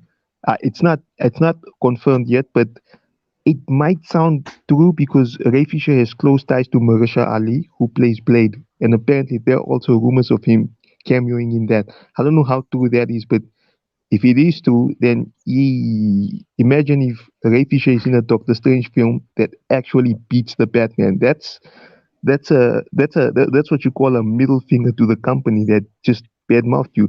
But so if because here's my point: I'm done with that. Venom is, yeah, if let's say if they push Venom to January, and they push Morbius to March, and they say all these films are tied to Doctor Strange, because I think Grace Randolph or someone said they are all part of it. I think Venom is part of it because of the whole Sinister Six thing with Spider-Man that's going to come up. If that's what's coming up,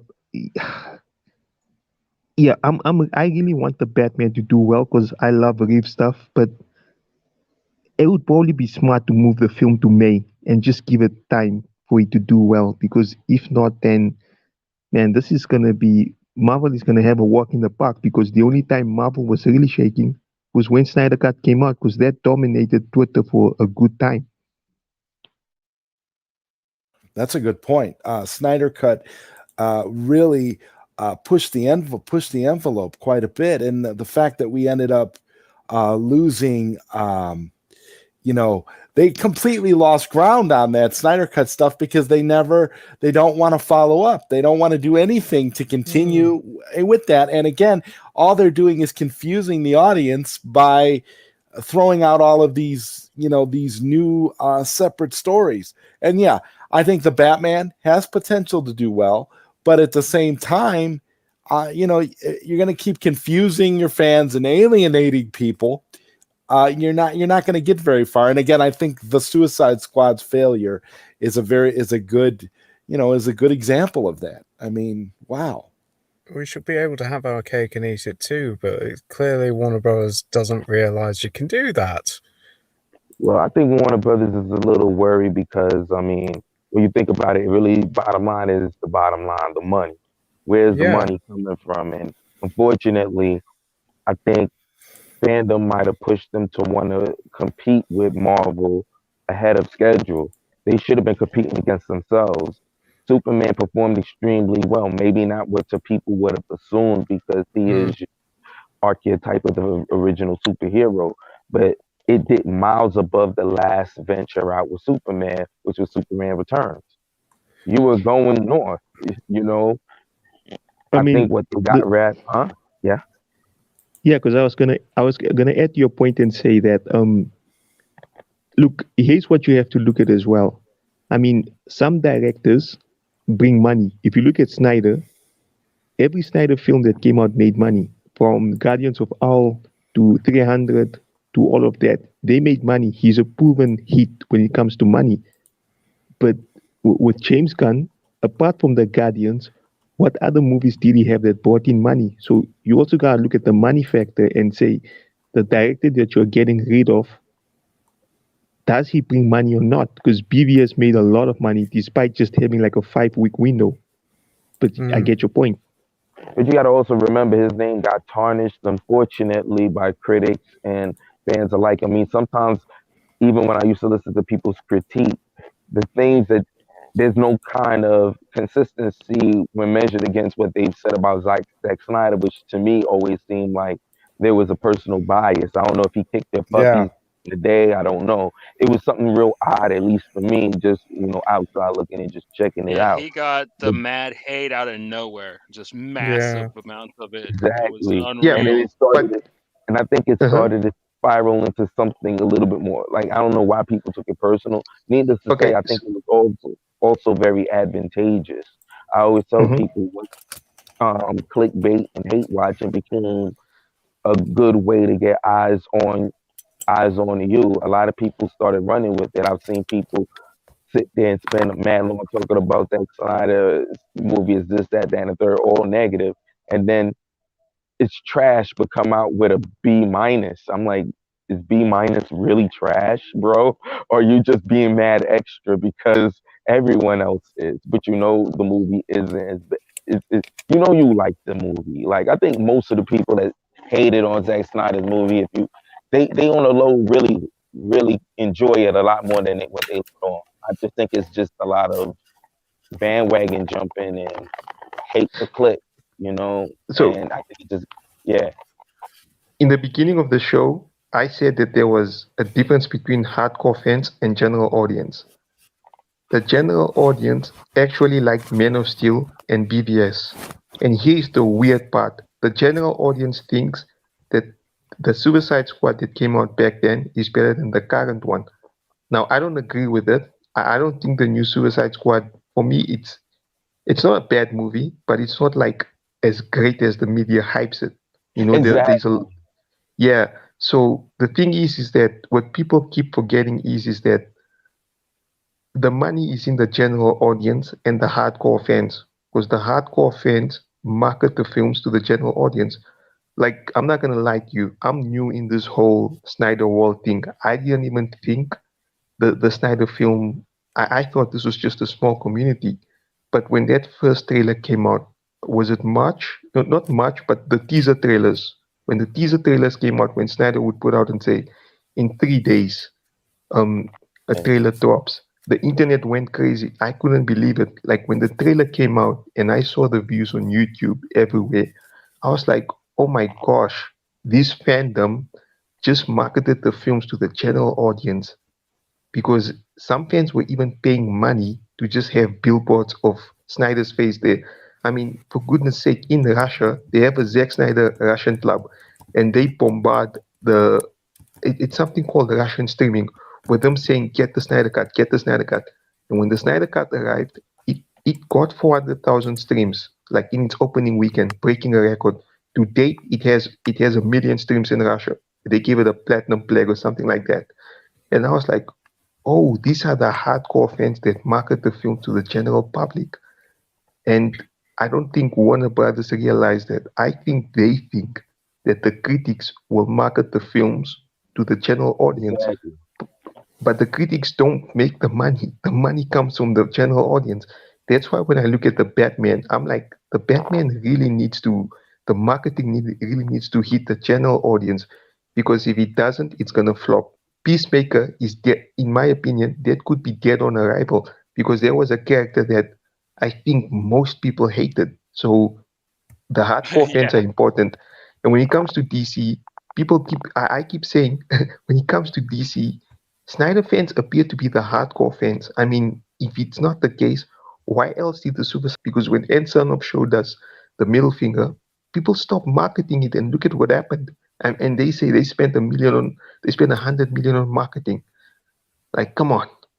I just think the movie just wasn't as, like you said, it wasn't as good as people upsold it to be. I mean, people was talking about it like damn near masterpiece, the best DCEU. Like people really forgot about Wonder Woman. That wasn't better than Wonder Woman. That shit was not better than Wonder Woman. And I'm not hating the movie. I liked it, but I was sitting in the theater like, Cisco y'all, in the this is house. not what y'all told me. This is not what y'all told me. This movie, I thought I was gonna be amazed, and I was like, nah, this is pretty generic. It's.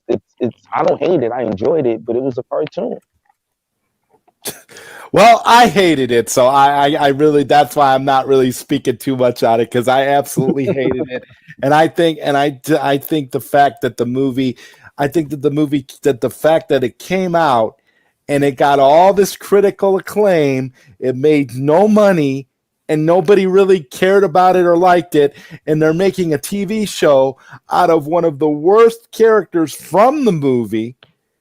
It just goes to show you how short-sighted and dumb they are as a company overall. It makes no sense. You have all this hype over Zack Snyder, and Zack Snyder is like a superstar director right now, and they don't want to do anything to hype that up or greenlight. But yet, no, guess what's number one all over the world right now in Blu-ray and DVD sales and Blu-ray pre-orders in the United States?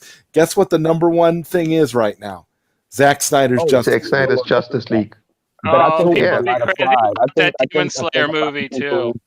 I think a lot Slayer of movie's people huge. inside took it real personal. I think whatever the beginning stages and the whole mess and all the whatever that got them to that point, they was like, you know what, we don't want no more they feel is negative press from Zack Snyder, and they wanted to remove themselves. And I think it started to get personal. Like everybody wants to, like Walter Mata. For me, I get it. He was hired to do a specific job to cut corners and make very low budgeted films, and that be the new DCU.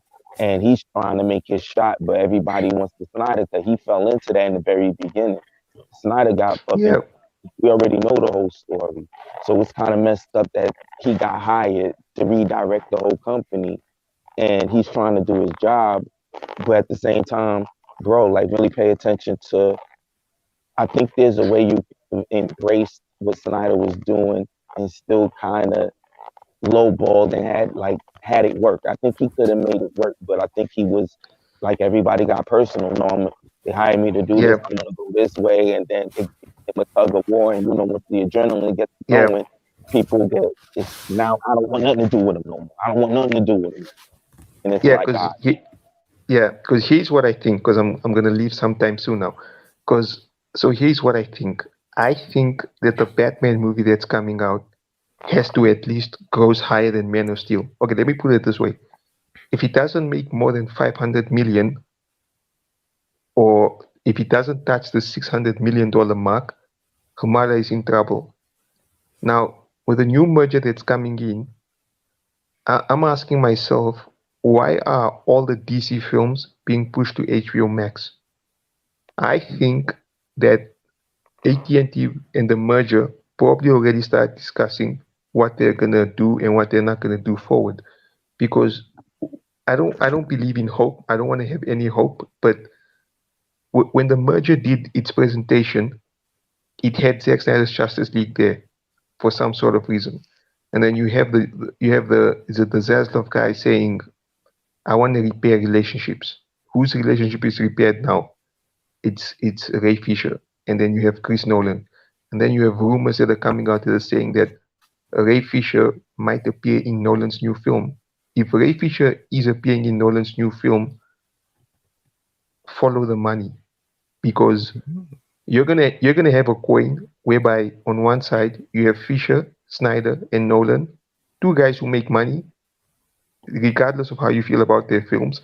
And on the other side, you're gonna have Hamada and all the other guys and Cernoff. And it's going to be an exciting prospect, because if the new merger comes in, this is what I say about The Flash. I think the Flash film could be postponed to 2023. Oh, no. No, I think that's going to hurt them now. Yeah, or they're I don't think that film's moment ever they getting reach the made, bank. man. Like that thing's been in production since I was in high school. Yeah. I think. At this point. Exactly. You feel me? Because Like, this I is what I think think. they This do is what I that. think. Yeah, because this is what I think. They might postpone it to try and change some things and add Ray Fisher back into it, or they might just do reshoots before it starts. Because Exactly. You know what? I do believe yeah, that they do that. I think they're gonna add him somehow, like kind of how Zack Snyder did with Jared Leto. yeah, because if this continues, the new merger is gonna come in, and the new merger needs to gain the trust of the talent, and you can't really have a guy like Chris Nolan out there and he doesn't have a company and he's pissed because I assure you, if Nolan is coming back, a certain number of people are going to be out. And I think that with the whole rate, because I see a lot of people saying Ray Fisher is not going to work in Hollywood anymore and blah, blah, blah. There are people from Discovery that are looking at what's happening with Ray Fisher that are probably saying, when we're taking over, we're going to take over certain parts. Because I can guarantee you right now, I don't think Hamada is going to be fired. I think he's going to be moved back to the horror division because he made money that side. But I can't see him staying in DC unless the new merger tells him you're going to continue as DC president, but you got to apologize to Ray and you got to bring back Snyder. That's what's going to happen. I think Emmerich is gone. And Cernoff is going to be demoted because remember, guys, Warner Media is going to be dissolved. That means that whatever they announce at Fandom, if it's not going to HBO Max, it could be cancelled when the new merger takes over. Because remember, Snyder had all these plans for DC, Justice League 2, 3. What happened? They got cancelled. Same thing can happen when the new merger takes over. Even the Black Superman thing, I don't think it's going to be made. Like, I don't. Because how long does it take to make a film? It takes 2 years, 3 years for the budget to be approved and all of that. And then you have a new merger coming in less than a year. So again, there's uncertainty in DC again going in next year. That's why at this rate, I'm only looking forward to the Marvel stuff and other franchises. I don't look forward to DC because what are we looking forward to, guys? Unless the new merger gives us hope, I have zero hope in what's coming in the DC. I mean, you have the whole thing of the Flash. I don't know if it's true or not, saying Batman is an idiot, Flash is an idiot, Supergirl is smart. I mean, you don't want to do that. You're gonna upset your fans. Like you don't want to. Yeah, like look at what happened with Taskmaster. People weren't happy with that. And He-Man. I mean, He-Man. The critics praised it, but the general audience made their voice, and that hurt the film. So I feel like DC is stepping on some dangerous grounds. Like you might alienate your audience further if you're continuing on this path, because at this path I can see AT&T telling Netflix, hey, we're selling off this company. You want Snyder Cut? You want the Snyderverse? Yeah, it's going to cost you 12 billion. Take it. And that's going to be the nail in the coffin for HBO, because if Snyderverse goes to Netflix, guys, I'm Netflix for life. Well, yeah, he did sign that exclusive deal with Netflix. So I said this too, if Snyderverse ends up on Netflix, if the DC portion of the Snyderverse ends up on Netflix, it'll be a wrap, because that'll be super, super popular, and Netflix knows how to market Snyder. So yeah, I couldn't agree more with everything you just said. That's exactly right. It's crazy the way the studio the studio touts DC as a multiverse, but doesn't want to give everybody everything. They don't realize that if they would have just released the Ayer cut, you would have had more people on board for James Gunn's Suicide Squad movie. Yeah, they don't realize exactly. that if they just announced that they were going to continue the Snyderverse, that people would be fine with Robert Pattinson's Batman, because they know it's a separate thing. They would be fine for all these other little projects because DC is quote unquote a multiverse, right? But yet they don't care. They don't want to give us a multiverse. They want to keep, screwing with the fans, keep alienating the fans, keep giving us movies we don't want. I read a rumor the other day, and I hope it's not true, that they're talking about making a Birds of Prey sequel. They can't. No. I They think can't. Listen, guys. Black Anything Canary. that what? Yeah, They're doing a TV show Black Canary. Oh, but it's going to HBO Max. It's going to HBO Max because I think that there's a power move that's played by AT&T. Because why else would they cancel The Trench and New Gods unless, and then they blame Snyder for it, unless there's a higher power up there that's saying this guys aren't making any sense. Because I'm hearing that Antonov is really forcing them to have a connected universe on HBO Max, and I think they're gonna greenlight as long as it's HBO Max, they're gonna greenlight the DC stuff.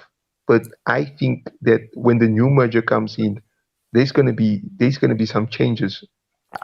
I know the Do- air cut is coming. I'm not even worried. I think the air cut is coming. Like no, I think the haircut is coming because it's done. that's Yeah, that's different. coming because this would have been the best plan that Warner Brothers could have used.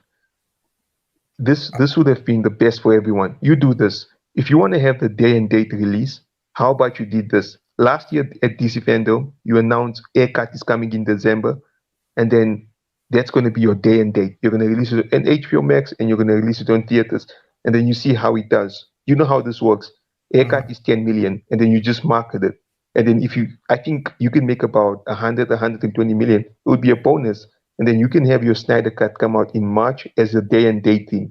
You test it out there. If it's a success, then you can say, now we can have then the movies can just have their own theatrical release. But they could have tested this idea with Snyder and AS Films. Like, it was such the perfect opportunity. Instead, they placed everything on day and date, which resulted in pirating and which resulted in films making a huge loss.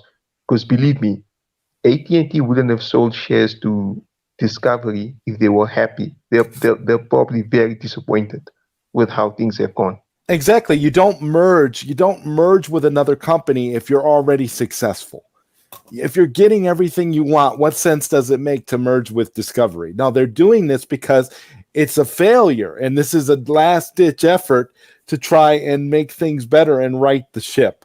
So you're 100% right. There's no way you're gonna do that. You're gonna waste your time, and again, missed opportunities galore because the executives in charge over at WB are so bitter about the Snyderverse that they don't want anything to do with it. So rather than give the fans what they want and make the multiverse a true reality, they just want to do everything they can to get us to try to forget about the Snyderverse, and it's not working. None of it is working. It's not working. So I don't know. The James Gunn movie should have been the telltale. If the James Gunn movie didn't do well, and the James Gunn movie was, they had to pay off all these critics to where they actually have proof on Rotten Tomatoes that they have critics where critics have actually written up multiple reviews for the Suicide Squad. They had one critic that wrote up a really scathing, horrible review for the Suicide Squad, and then the next review that the same critic did was a praising, super positive review. So Rotten Tomatoes they're full of crap. They're paid off all the way around, and the whole reason is nobody liked this movie. Nobody cared about this movie, so Warner Brothers had to pay people to write positive things about this movie. Yeah, because I heard from a close friend who works in the entertainment business. She's part of the multi-diversity, and she said from her inside source, I think some of you guys also know, it's easy to tell who's a paid-off critics. Because she said that 80% of the guys in Hollywood are paid off, like the critics. That's why journalism isn't real anymore in the filming world. That's why I always ask you guys, don't pay attention to the critics. Go watch the movie and form your own conclusion. The only two journalists out there is, for me, it's Juanita Davis and what's the other guy? Shiraz Farouk, the Fulgi brothers. Those are the only two guys I can comfortably say that these guys are true critics and they understand filming and they speak from the heart, because the rest of these guys are paid off. Let's be honest. Yeah, it's ridiculous. It really is. Like I haven't listened to a critic in a long time. I don't trust critics, and I've always been the kind of person who believes that the only way you can judge a movie is if you watch it yourself. That's it. I've Love been it or like that hate since it. Make your own BVS. opinion. Fuck everything else. That's all that matters in the That's world. it. is That's what it. you That's think how of it is. something. Yeah. Take Yeah. both pills. Yeah, take both pills, and I agree. You guys understand. This is why I love when we have these deep conversations that delve into the inner workings of the industry, because I really think it's an interesting dynamic that we're going through right now. We don't know what to expect. Yeah, no, we don't. Anyway, guys, it's morning time here in my country. It's like 6 a.m. So I'm gonna go for a jog. Yo, Zod, we should have this panel again. Everyone on this panel, we should do this again. I don't know when. Absolutely. Just give me a time. I don't know, sometime this week, next week. Just let me know. Like I've already subscribed to this. Every I Tuesday, just need man. this. Yeah, because this panels are real good. Because we can even talk about Shang-Chi, which I heard looks like a good movie. Because apparently it's dark. So yeah, I can't wait for that. All right, man. Thanks, guys, man. Have a nice day. Peace. I mean, have a good one, brother. Yo, flicks and nitpicks, man. I haven't got to you yet, man. What was your first horror film, bro? Like, what was when you were a kid? What got you? Oh man, my first. I don't know if it's my first, but it's oldie but a goodie. Nightmare on Elm Street, the first one. There you go. Yeah. Yeah. Hell yeah! All right, Great. cool beans. Well, on that note, guys, we've been going for almost 3 hours and 30 minutes now, close to, and this has been an excellent panel. I think we've covered a lot of ground, and we're going to be back here next week doing more. I'll probably do another open panel so we can go at it again. But I want to thank everybody who's been here tonight. This is always a pleasure. Johnny, always being with you here every week as always, and Hugo, thanks for coming. Koj, Flicks, to everybody who showed up today. Hell, we even had a guest appearance by Zohar that I wasn't expecting tonight either, which was pretty cool. So guys, thank you very much for tuning in. If you like this content, you like what we do here every week, like the video, subscribe if you haven't, it would be cool. And we'll be back with more. So thanks for watching. Have a good night, everybody. Peace. Have a good night, bro.